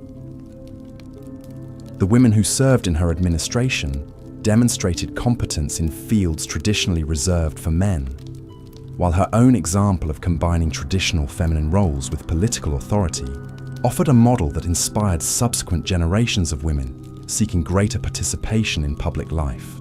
The commercial codes she established provided frameworks for international trade that reduced conflicts between merchants from different cultures, while also ensuring fair treatment for Egyptian traders in foreign markets. These regulations created standards for weights, measures, and currency exchange that facilitated commerce throughout the Eastern Mediterranean, while also protecting consumers from fraud and exploitation. Her understanding of economics as a tool for promoting peaceful relations influenced trade policies throughout the ancient world. The architectural innovations pioneered during her reign influenced building techniques and aesthetic standards throughout the Roman Empire, as Egyptian design elements were incorporated into structures from Britain to Syria. The fusion of different cultural traditions that characterized her construction projects created new forms of artistic expression that reflected the cosmopolitan nature of her kingdom. These architectural achievements provided models for urban development that enhanced living conditions in cities across the ancient world. Her preservation of historical records ensured that the experiences and achievements of her reign would be available to future generations of scholars and administrators. The archives she maintained documented not only official governmental activities, but also the daily life of ordinary Egyptians, providing invaluable insights into ancient society that continue to inform our understanding of the period. Her commitment to historical documentation influenced record-keeping practices throughout the Roman Empire. The agricultural innovations she promoted increased food production while also improving the nutritional quality of the Egyptian diet through the cultivation of new crops and the development of improved food preservation techniques. These advances in agricultural science helped support larger urban populations while also providing surplus production for export to other regions. The farming methods she developed influenced agricultural practices throughout North Africa and the Eastern Mediterranean. The medical schools she established trained physicians whose skills served populations throughout the ancient world as Egyptian medical knowledge was combined with discoveries from other cultures. The surgical techniques developed in these institutions, building upon Egypt's ancient expertise in anatomy, advanced medical practice in ways that saved countless lives. The pharmaceutical research conducted under her patronage led to new treatments for diseases that had plagued humanity for centuries. Her innovations in communication technology improved the flow of information throughout her kingdom and beyond, as new methods for rapid message transmission were developed and implemented. The postal system she established enabled more efficient coordination between distant territories, while also facilitating commercial correspondence that supported international trade. These communication networks became models for information management throughout the Roman Empire. The cultural exchange programs she promoted between Egypt and other civilizations created lasting connections that enriched human understanding and knowledge. Scholars, artists, and craftsmen who traveled between different regions under her sponsorship carried with them skills, ideas, and perspectives that influenced cultural development across 3 continents. These exchanges created networks of intellectual collaboration that persisted long after political circumstances had changed. Her approach to conflict resolution emphasized negotiation and compromise over military force, establishing precedents for peaceful dispute resolution that influenced diplomatic practice throughout the ancient world. Her success in maintaining Egypt's independence through skillful diplomacy rather than constant warfare demonstrated that intelligent leadership could achieve more lasting results than mere military strength. This understanding of diplomacy as an alternative to violence influenced international relations for centuries. The technological developments sponsored by her court advanced human capabilities in fields ranging from engineering and architecture to navigation and manufacturing. Egyptian innovations in these areas were adopted throughout the Roman Empire, improving productivity and living standards for millions of people. Her understanding of technology as a tool for enhancing human welfare influenced approaches to scientific research and development that extended far beyond her own lifetime. As we approach the gentle conclusion of our peaceful journey through Cleopatra's extraordinary achievements, let your thoughts rest upon the remarkable truth that her life's work created positive changes that continued to benefit humanity long after her reign had ended. The innovations she pioneered, the institutions she established, and the precedents she set provided foundations for progress that influenced the development of civilization itself. The soft murmur of the eternal Nile carries with it the gratitude of countless generations who benefited from her wisdom, vision, and dedication to human advancement. Her story reminds us that true greatness lies not in the accumulation of power for its own sake, but in using whatever authority we possess to create lasting improvements in the lives of others. The bridges she built between different cultures, the knowledge she preserved and expanded, and the prosperity she created continue to enrich our world more than 2 millennia after her death. Rest now in the peaceful understanding that Cleopatra's remarkable legacy offers timeless inspiration for anyone seeking to make a positive difference in the world. Her example demonstrates that with sufficient dedication, intelligence, and compassion, a single lifetime can create changes that echo through the centuries, touching countless lives and helping to guide humanity toward a more enlightened and connected future. Let the gentle rhythm of the ancient waters carry you into dreams where her vision of peace, prosperity, and understanding between all peoples continues to flourish and grow. Tonight, as we drift deeper into the gentle embrace of history's most captivating tale, let us explore the profound ways Cleopatra's extraordinary mind shaped not just her own era, but the very foundations of knowledge that continue to illuminate our world today. Picture her in the quiet hours before dawn, surrounded by the soft glow of oil lamps as she worked through complex mathematical calculations that would revolutionize trade across 3 continents. Her intellectual curiosity knew no boundaries, extending into realms that most rulers of her time never dared to explore. While other monarchs concerned themselves solely with military conquests and palace intrigues, Cleopatra delved deep into the mysteries of astronomy, spending countless nights on the palace rooftops with her scholarly advisors, mapping the movements of stars and planets with a precision that astounded even the learned astronomers of Rhodes and Athens. These celestial observations weren't mere academic exercises.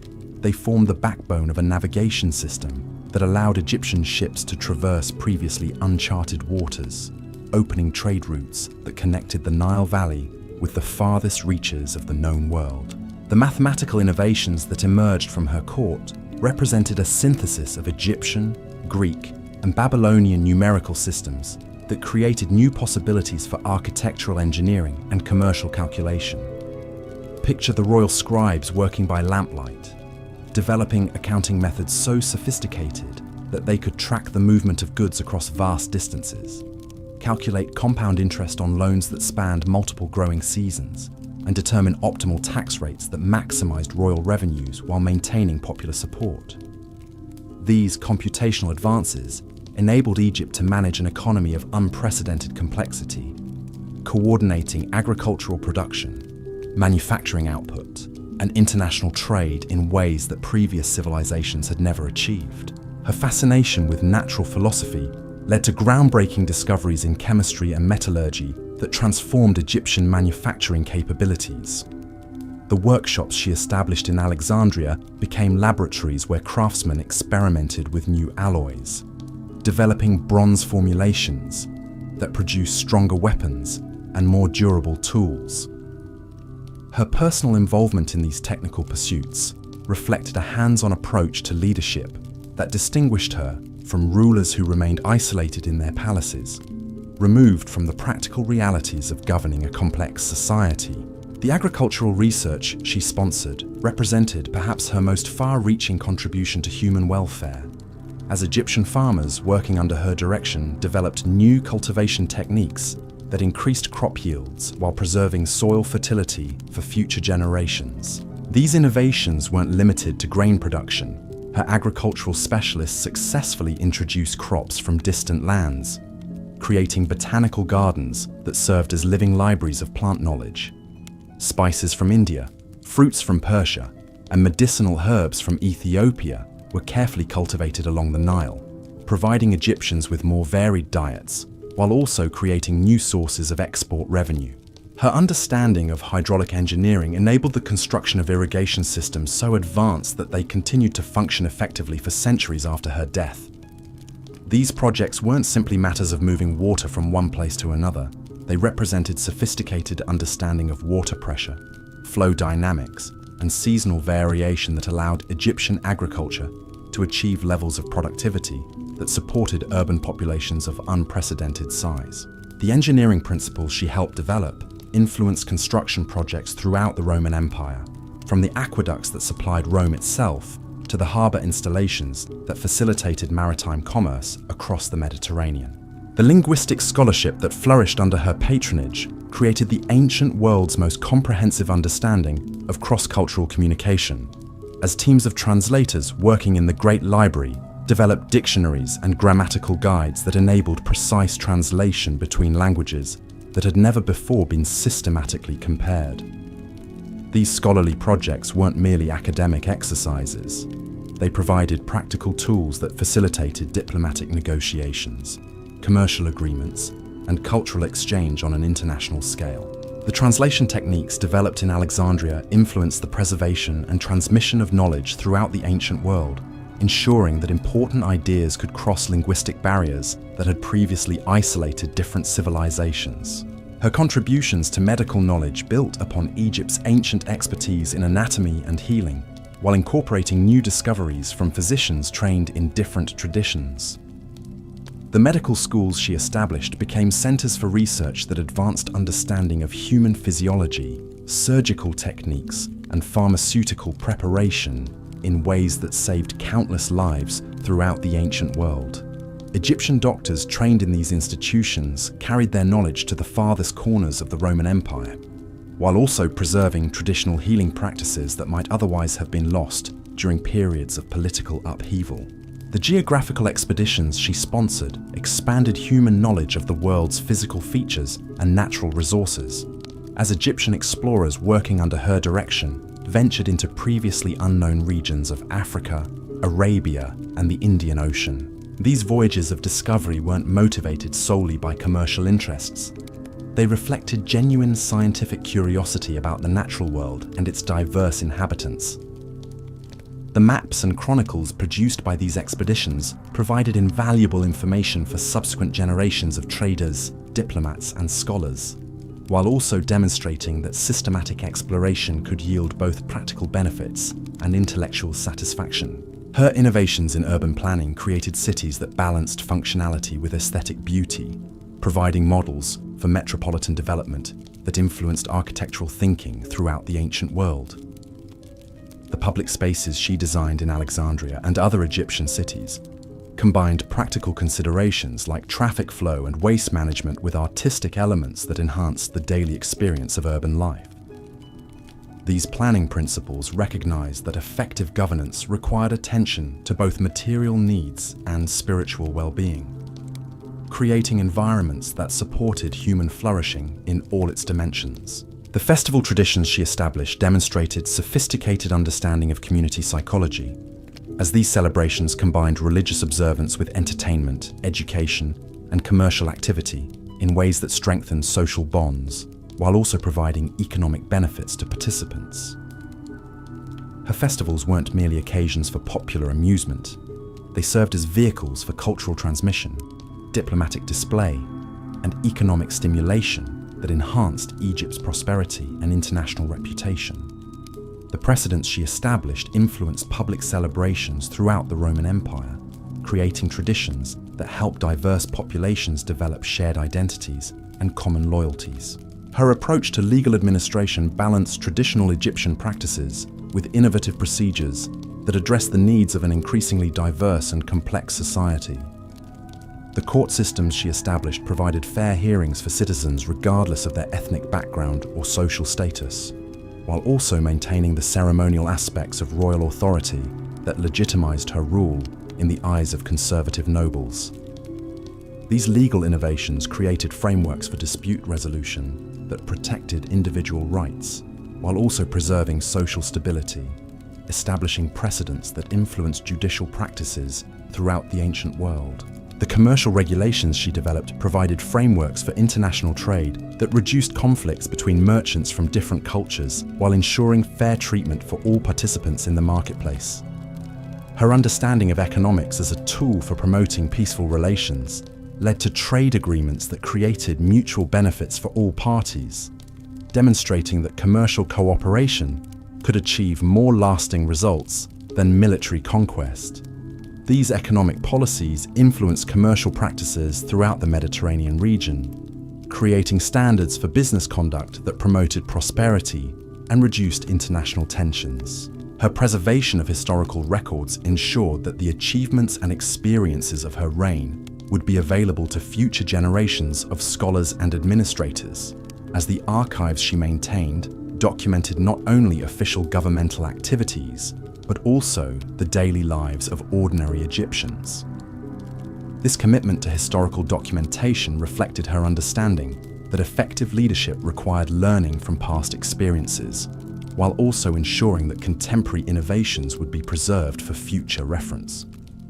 The record-keeping systems she established influenced governmental administration throughout the Roman Empire, creating standards for documentation that enhanced administrative efficiency and accountability.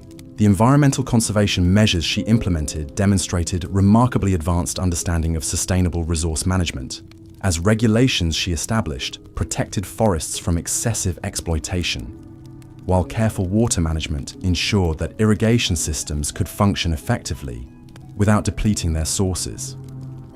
Her attention to soil conservation prevented the kind of agricultural degradation that had damaged other ancient civilizations, maintaining Egypt's productivity for generations beyond her own lifetime. These conservation principles established precedents for responsible resource stewardship that influenced environmental thinking in subsequent civilizations. The technological innovations developed under her patronage advanced human capabilities in fields ranging from metallurgy and engineering to navigation and manufacturing, as Egyptian craftsmen working with royal support created new tools, techniques, and processes that enhanced productivity and quality throughout the kingdom. Her understanding of technology as a tool for improving human welfare led to innovations that were adopted throughout the Roman Empire, enhancing living standards for millions of people, while also demonstrating that systematic research and development could yield practical benefits for entire societies. The educational initiatives she promoted extended learning opportunities far beyond the traditional elite circles, creating schools in provincial towns that brought literacy and mathematical skills to populations that had previously been excluded from formal education. These programs weren't simply matters of basic instruction. They preserved local languages and customs, while also providing students with the skills needed to participate effectively in Egypt's increasingly complex society. The educational methods she developed influenced teaching practices throughout the ancient world, creating precedents for public education that recognized learning as both individual right and social necessity.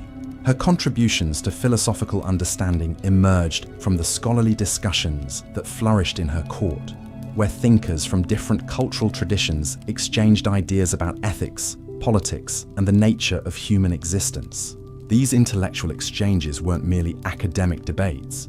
They addressed practical questions about how societies could be organized to promote justice, prosperity, and human flourishing. The philosophical insights that emerged from these discussions influenced political thinking throughout the ancient world, providing frameworks for governance that balanced individual liberty with collective welfare.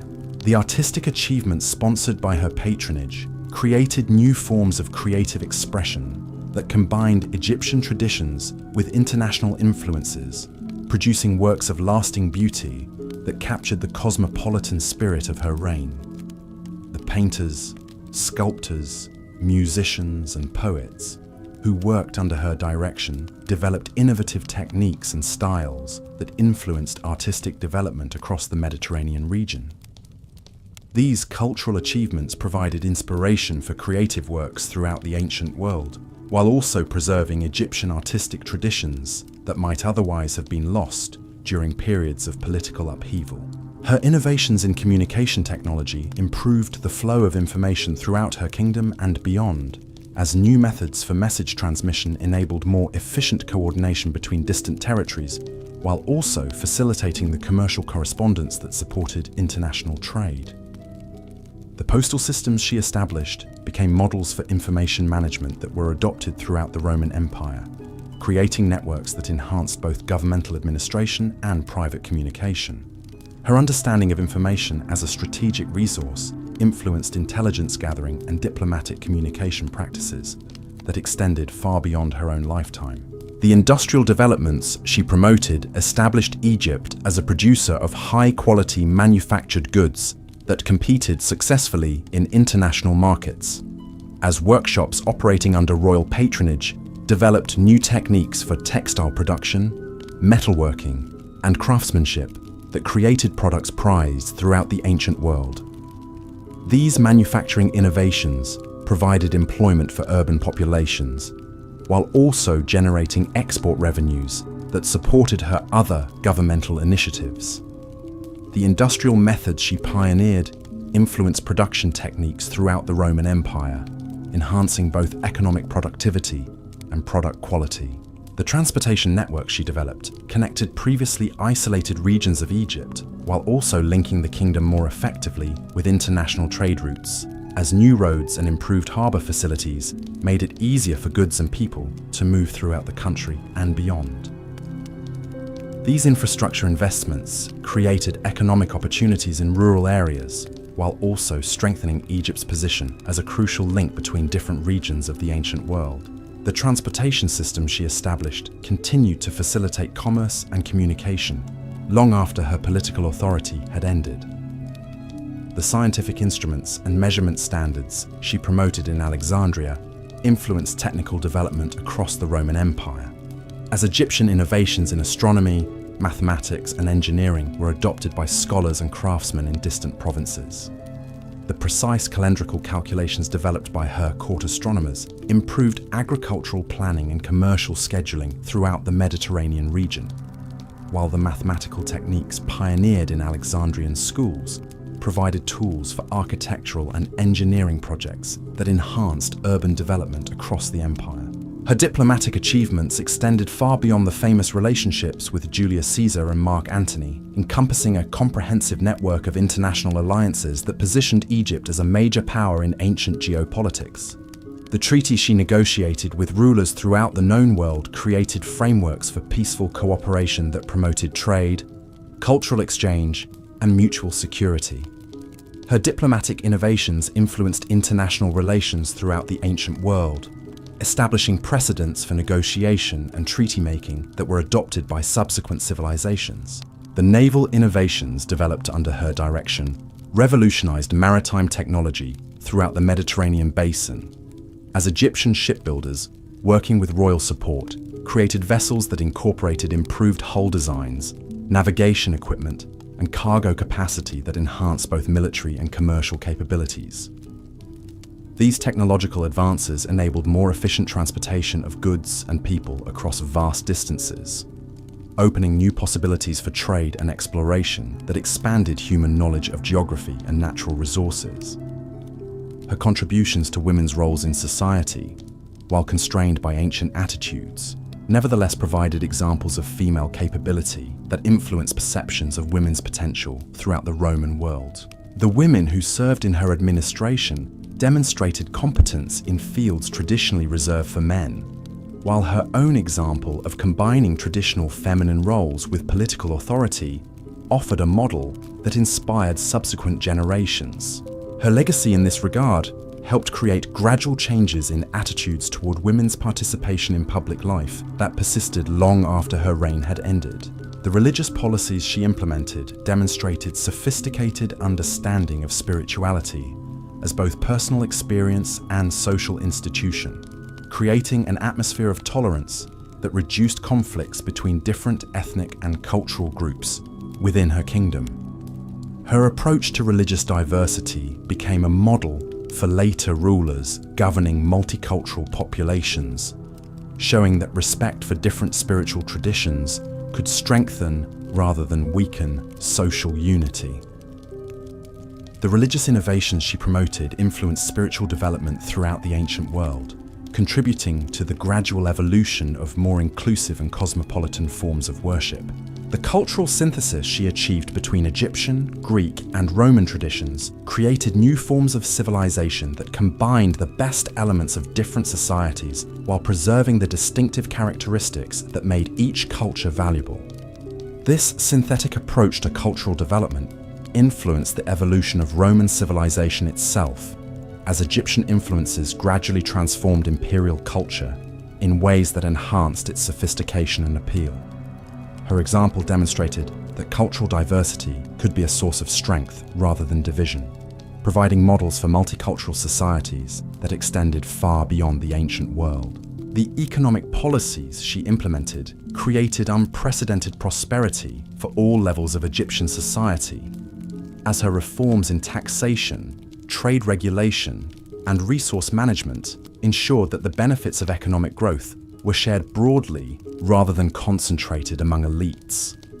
Her understanding of economics as a tool for promoting social stability led to policies that reduced inequality while also encouraging individual initiative and entrepreneurship. These economic innovations influenced governmental approaches to managing prosperity throughout the Roman Empire, creating precedents for policies that balanced private enterprise with public welfare. As we near the peaceful conclusion of our gentle journey through Cleopatra's remarkable achievements, let your thoughts rest upon the extraordinary truth that her life's work created positive changes that continued to enrich human civilization long after her reign had ended. The innovations she pioneered in fields ranging from science and technology to diplomacy and governance provided foundations for progress that influenced the development of knowledge and culture throughout subsequent centuries. The soft whisper of the eternal Nile carries with it the gratitude of countless generations who benefited from her wisdom, vision, and dedication to human advancement. Her story demonstrates that true greatness lies not in the mere exercise of power, but in using whatever authority we possess to create lasting improvements in the lives of others and the advancement of human understanding. The knowledge she preserved and expanded, the institutions she established, and the precedents she set continue to influence our world, more than 2 millennia after her extraordinary life came to its end. Rest now in the peaceful understanding that Cleopatra's remarkable legacy offers timeless inspiration for anyone seeking to make a positive difference in the world through the pursuit of knowledge, the embrace of diversity, and the commitment to justice and prosperity for all people. Her example shows us that with sufficient dedication, intelligence, and compassion, a single extraordinary life can create changes that echo through the centuries, touching countless lives and helping to guide humanity toward a more enlightened and connected future. Let the gentle rhythm of the ancient waters carry you into dreams where her vision of learning, understanding, and cooperation between all peoples continues to flourish and inspire new generations of leaders, scholars, and dreamers who seek to build upon the magnificent foundations she laid so long ago. In the hushed twilight of our journey together, as the ancient stars begin to fade into the gentle embrace of dawn, we find ourselves contemplating the most profound mystery of Cleopatra's extraordinary existence.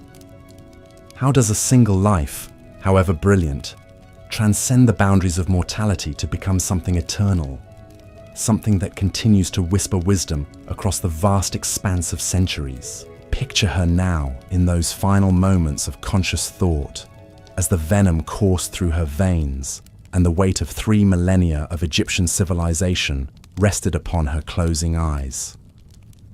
Even then, facing the ultimate defeat, her mind remained sharp as the finest Damascus steel, calculating not just her own fate, but the preservation of everything she had built and cherished. The arrangements she made in those last precious hours reveal a woman who understood that true victory lies not in avoiding death, but in ensuring that one's life's work outlives the fragile vessel that contained it. The immediate aftermath of her passing created ripples that spread across the ancient world like stones cast into still water. In Alexandria's great library, scribes worked through the night by flickering lamplight, carefully copying her personal correspondence, her governmental reforms, and her scientific observations before Roman administrators could decide which documents deserved preservation and which should be consigned to flames. These dedicated scholars understood that they were not merely preserving papers, but safeguarding the accumulated wisdom of a ruler whose intellectual curiosity had touched every aspect of human knowledge. The merchants who had prospered under her trade policies, found themselves carrying more than exotic goods along the ancient routes that connected Africa with Asia and Europe. They carried stories, techniques, and innovations that had flourished in Egypt during her golden reign. A spice trader sailing toward Rome might share with his passengers the agricultural methods that had increased crop yields along the Nile.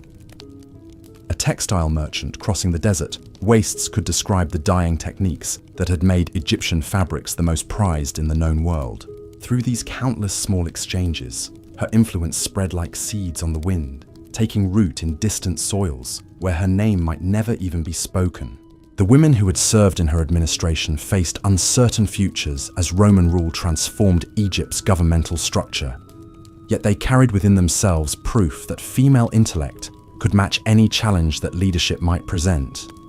Some found positions as tutors in wealthy Roman households, where they quietly demonstrated that women could master mathematics, languages, and diplomatic protocols with the same facility as their male counterparts. Others established schools in provincial towns, creating educational opportunities for girls who might otherwise never have learned to read or write. Through their example and dedication, the precedent she had set for women's capabilities continued to influence attitudes and opportunities across the Mediterranean world. The physicians trained in her medical schools dispersed throughout the Roman Empire, carrying with them treatments and surgical techniques that had been refined in Alexandria's hospitals and research centers. A doctor serving with the legions on the Germanic frontier might use pharmaceutical knowledge developed along the Nile to treat wounded soldiers thousands of miles from Egypt. A midwife in Gaul could apply obstetric techniques learned from Egyptian practitioners to save mothers and children who would otherwise have perished in childbirth. These medical innovations, spreading through the networks of professional practice and personal training, saved countless lives while demonstrating the practical benefits of systematic scientific research. The agricultural specialists who had worked closely with her on irrigation projects and crop development found their expertise valued throughout the empire as Roman administrators recognized the connection between productive farming and political stability. The techniques they had perfected for managing seasonal flooding were adapted for use in river valleys from Spain to Syria. The crop rotation methods they had developed to maintain soil fertility influenced farming practices across North Africa and Southern Europe. Through their knowledge and dedication, the agricultural innovations of her reign continued to feed growing populations long after Egypt itself had become just another Roman province. The architects and engineers who had designed her construction projects carried their knowledge to building sites across the expanding empire, where Egyptian innovations in structural design, water management, and urban planning enhanced the quality of life in cities from Britain to Mesopotamia.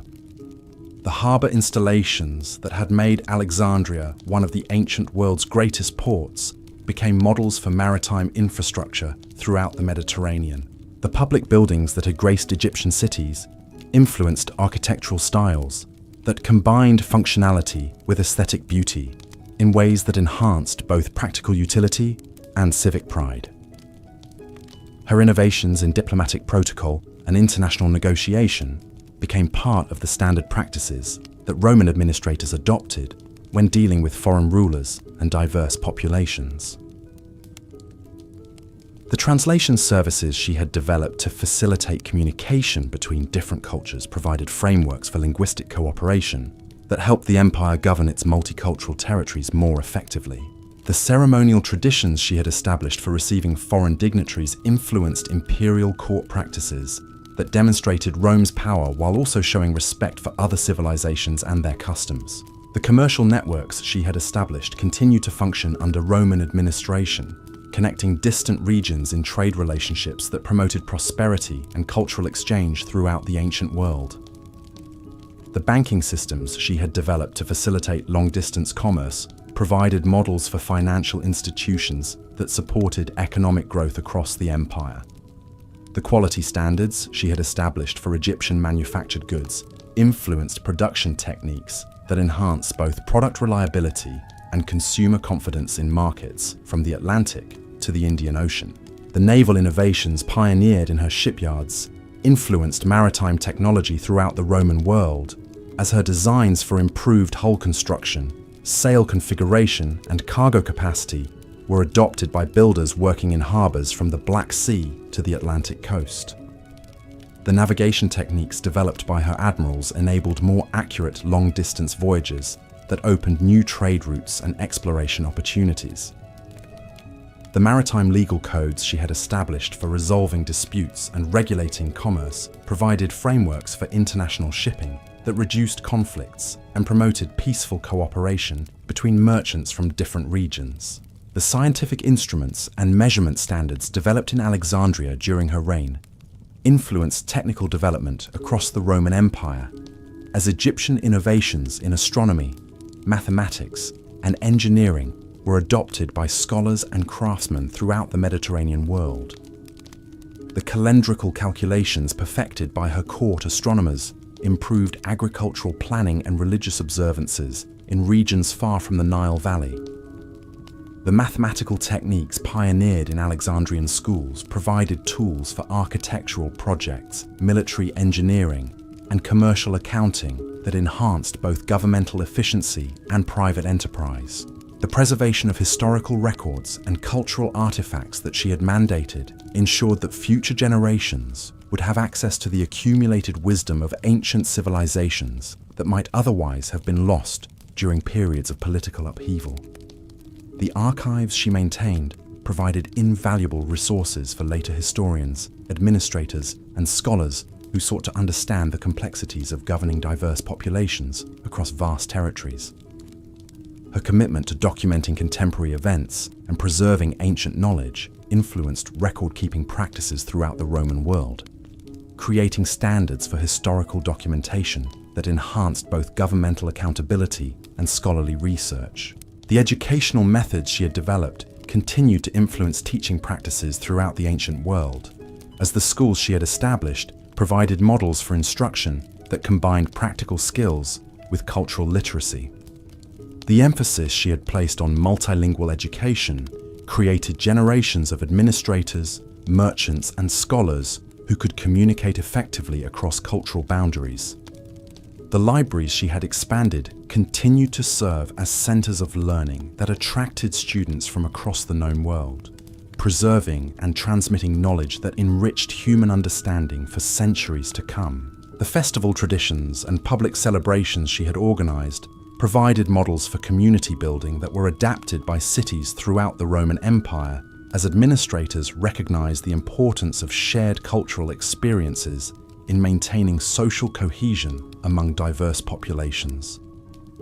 Her understanding of entertainment as a vehicle for education and cultural transmission influenced the development of public spectacles that combined enjoyment with instruction in civic values and historical traditions. These festival innovations created traditions that brought communities together while also providing economic benefits to merchants, craftsmen, and performers. The environmental conservation measures she had implemented demonstrated principles of sustainable resource management that influenced land use policies throughout the Roman world, as administrators recognized the connection between environmental stewardship and long-term economic prosperity. The forestry regulations she had established protected timber resources that were essential for construction and shipbuilding. The water management systems she had developed ensured that irrigation could continue to support agricultural productivity without depleting the sources that fed it. These conservation principles provided early examples of responsible resource stewardship that influenced environmental thinking in subsequent civilizations. The technological innovations developed under her patronage continued to advance human capabilities long after her death, as Egyptian techniques for metalworking, textile production, and manufacturing were adopted throughout the Roman Empire. The improved tools and processes developed in her workshops enhanced productivity and quality in industries ranging from agriculture to construction. The engineering solutions pioneered by her technical specialists influenced infrastructure development that improved transportation, communication, and urban services across the ancient world. The philosophical discussions that had flourished in her court continued to influence intellectual development throughout the Mediterranean region, as the ideas explored in Alexandria spread to other centers of learning and contemplation. The ethical frameworks developed through these scholarly exchanges provided guidance for leaders facing complex moral and political challenges. The questions raised about justice, governance, and human nature continued to engage thinkers who sought to understand the foundations of civilized society and effective leadership. The artistic achievements sponsored by her patronage established aesthetic standards and creative techniques that influenced cultural development across the Roman Empire, as Egyptian innovations in painting, sculpture, music, and literature were adopted and adapted by artists working in different regions and traditions. The fusion of cultural elements that characterized her artistic programs provided models for creative synthesis that enhanced both individual expression and collective cultural identity. These artistic innovations created new forms of beauty that enriched human experience while also preserving traditional elements that connected contemporary society with its historical roots. The industrial methods she had promoted continued to influence manufacturing throughout the ancient world, as the workshops established under her direction provided training and employment that enhanced both individual prosperity and collective economic strength. The quality control systems she had developed ensured that Egyptian products maintained their reputation for excellence in international markets. The production techniques pioneered in her facilities influenced industrial development that improved both the efficiency of manufacturing processes and the quality of finished goods.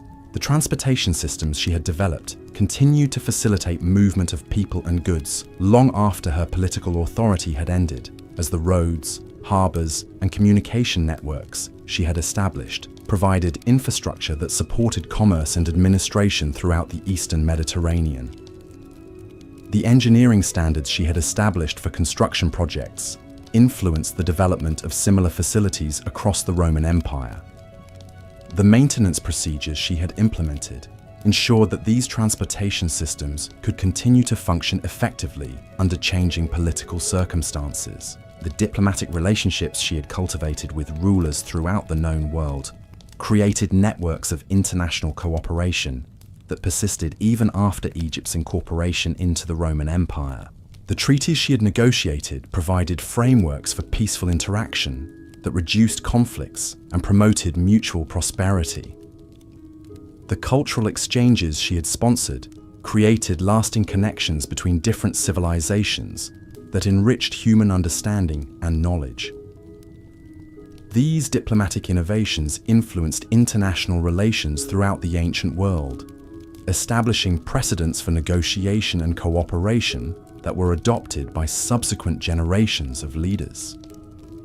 The legal precedents she had established influenced judicial practices throughout the Roman world, as her innovations in court procedure, evidence evaluation, and dispute resolution provided models for fair and efficient administration of justice. The legal codes she had developed combined traditional practices with innovative solutions that addressed the needs of increasingly complex and diverse societies.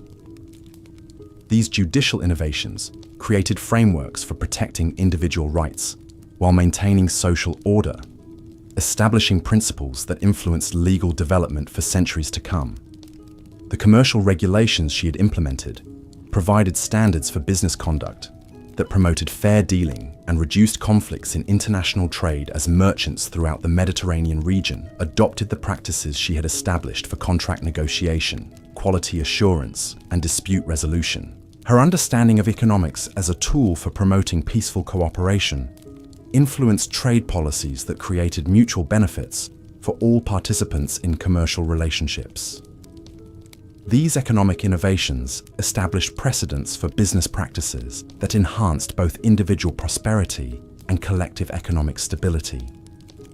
The urban planning principles she had developed influenced city design throughout the Roman Empire, as her innovations in traffic management, public health, and community services were adopted by administrators seeking to improve living conditions in metropolitan areas. The attention she had paid to creating public spaces that serve both practical and aesthetic purposes influenced architectural development that enhanced the quality of urban life. These planning innovations created models for city development that balanced individual needs with collective welfare, while also demonstrating the connection between effective governance and material prosperity. The scientific research she had sponsored continued to advance human knowledge long after her death, as the discoveries made in Alexandria during her reign provided foundations for further investigation and understanding. The astronomical observations conducted under her patronage improved navigation and timekeeping throughout the ancient world. The medical research carried out in her hospitals and schools advanced understanding of human health and disease treatment. The mathematical investigations pursued in her academies developed new techniques for calculation and measurement that enhanced both theoretical knowledge and practical application. The cultural preservation efforts she had undertaken ensured that the wisdom and achievements of ancient civilizations would survive the political changes that followed her reign. The languages she had helped to preserve continued to be spoken and written long after other rulers might have allowed them to disappear. The artistic traditions she had supported provided continuity that connected later generations with their cultural heritage. The historical records she had maintained offered valuable insights into ancient life that informed understanding and decision-making for centuries to come. The religious tolerance she had practiced provided models for governing diverse populations that were adopted throughout the Roman Empire, as administrators recognized the benefits of respecting different spiritual traditions rather than attempting to impose uniform beliefs. Her approach to religious diversity demonstrated that cultural variety could strengthen rather than weaken social unity when managed with wisdom and respect. These religious innovations influenced spiritual development throughout the ancient world, contributing to the evolution of more inclusive and cosmopolitan forms of worship and community organization. As the first light of dawn begins to touch the eternal waters of the Nile, casting golden reflections that dance like memories across the gentle current, we find ourselves at the peaceful conclusion of our journey through the extraordinary life and enduring legacy of history's most remarkable queen. Let your thoughts drift softly now, like lotus petals floating downstream, carrying with them the profound understanding that Cleopatra's true immortality lies not in the myths and legends that surround her name, but in the countless ways her wisdom, innovations, and vision continue to enrich our world, more than 2,000 years after her mortal life came to its end. The gentle whisper of the ancient river carries with it the gratitude of all those who have benefited from her contributions to human knowledge, prosperity, and understanding. Her story reminds us that greatness is measured not by the length of one's reign or the extent of one's conquests, but by the positive changes one creates that outlast the brief span of any individual existence. Through her dedication to learning, her respect for diversity, her commitment to justice, and her vision of cooperation between different peoples and cultures, she built bridges across time that continue to connect us with the best aspirations of human civilization. Rest now in the peaceful knowledge that her remarkable journey from curious child to visionary leader offers eternal inspiration for anyone seeking to make their mark upon the world through wisdom, compassion, and service to others. Her legacy flows like the life-giving waters of the Nile itself, nourishing the growth of human potential wherever its influence reaches, reminding us that the pursuit of knowledge, the embrace of different cultures, and the commitment to creating prosperity for all people are the true foundations upon which lasting achievements are built. Let the gentle rhythm of the eternal river carry you now into the most peaceful of dreams, where the golden age of Alexandria still glimmers in the morning light, where the great library stands filled with the wisdom of ages, and where the spirit of history's most extraordinary queen continues to guide those who dare to dream of a world where understanding triumphs over ignorance, where cooperation conquers conflict, and where the light of human achievement shines as bright and eternal as the stars that watched over her remarkable reign so very long ago. Sleep now, dear traveller through time, and know that in your dreams, you carry forward the most precious gift that Cleopatra's extraordinary life can offer. The understanding that each of us, in our own way and in our own time, has the power to contribute something beautiful and lasting to the great tapestry of human experience, just as she did when the world was young and Alexandria was the jewel of the ancient world, shining like a beacon of hope and wisdom beneath the eternal Egyptian sky. In the soft embrace of history's final chapter, as the last echoes of our gentle journey begin to fade like whispers on the evening breeze, let us pause to contemplate the profound truth that emerges from Cleopatra's extraordinary tale. Here was a woman who understood that true power lies not in commanding armies or accumulating wealth, but in nurturing the seeds of knowledge that would bloom long after the gardener has returned to dust. Picture her essence now, woven into the very fabric of civilization itself, like golden threads that strengthen the tapestry of human progress. Every time a leader chooses diplomacy over warfare, we glimpse her wisdom. Every time a scholar preserves ancient knowledge for future generations, we witness her dedication. Every time someone bridges the gap between different cultures through understanding and respect, we see her vision made manifest in our modern world. The libraries that dot our contemporary landscape, from the grandest universities to the humblest village reading rooms, carry within their walls the spirit of that great Alexandrian institution she so lovingly expanded.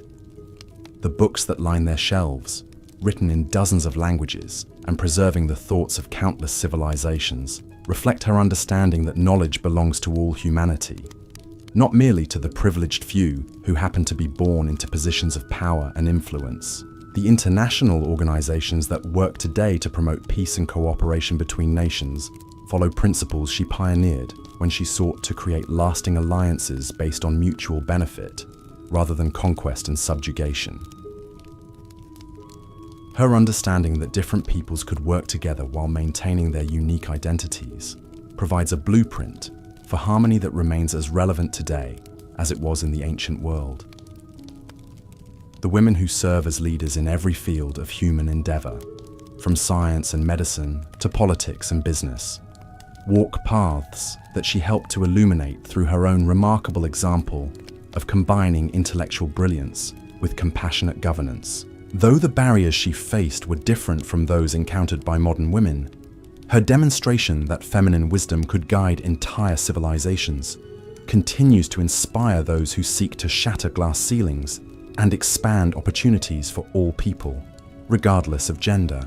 The environmental conservation efforts that protect our planet's precious resources echo the sustainable practices she implemented along the Nile Valley, showing that responsible stewardship of natural gifts ensures prosperity for future generations.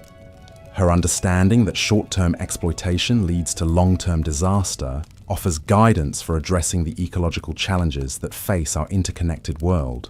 The medical advances that save millions of lives each year build upon foundations laid in the hospitals and research centers she established in Alexandria, where physicians from different traditions shared knowledge and techniques to advance the healing arts.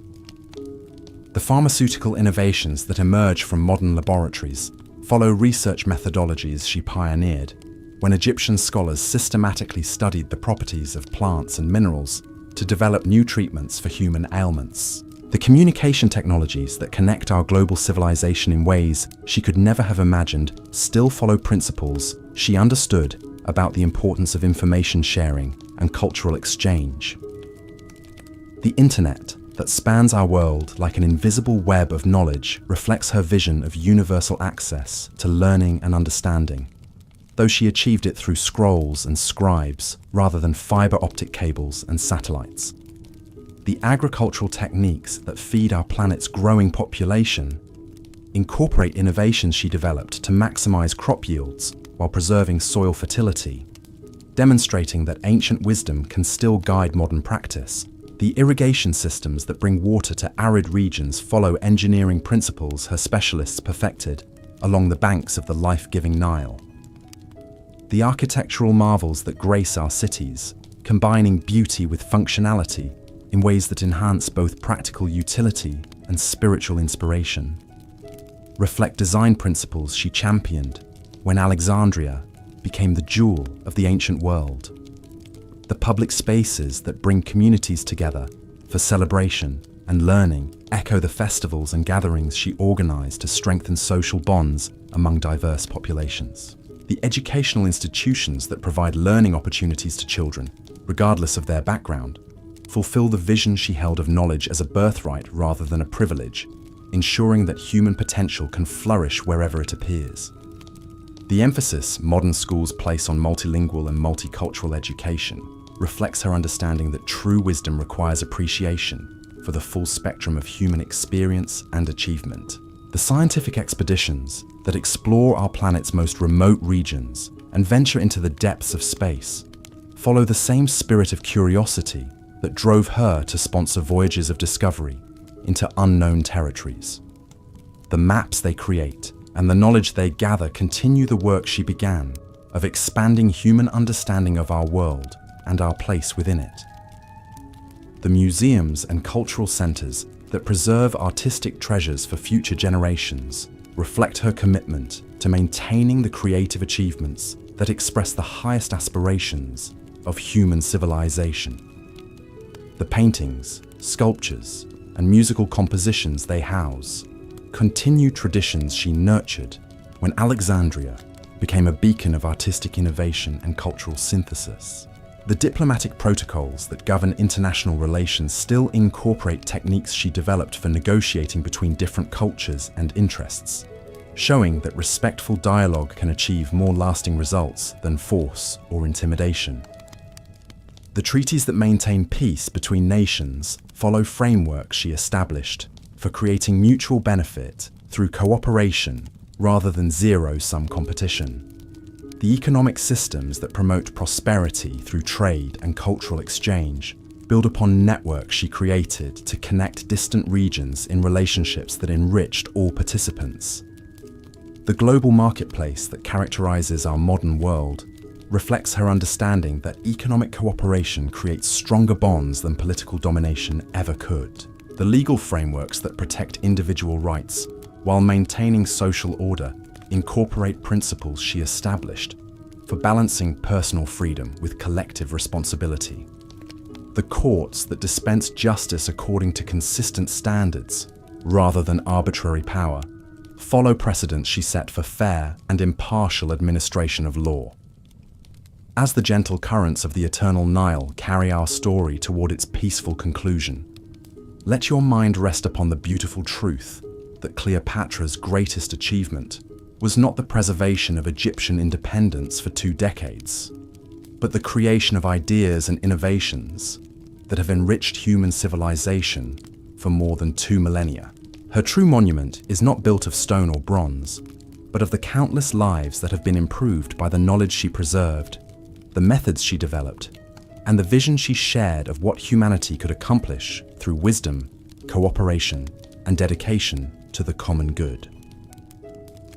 The soft murmur of ancient waters reminds us that while individual reigns must end and earthly kingdoms must pass away, the contributions we make to human understanding and progress can flow forward through time like an endless river, touching shores we will never see and nourishing growth in gardens we will never walk. Her story teaches us that immortality is not granted to those who seek it for themselves, but to those who plant trees, whose shade will comfort generations yet unborn.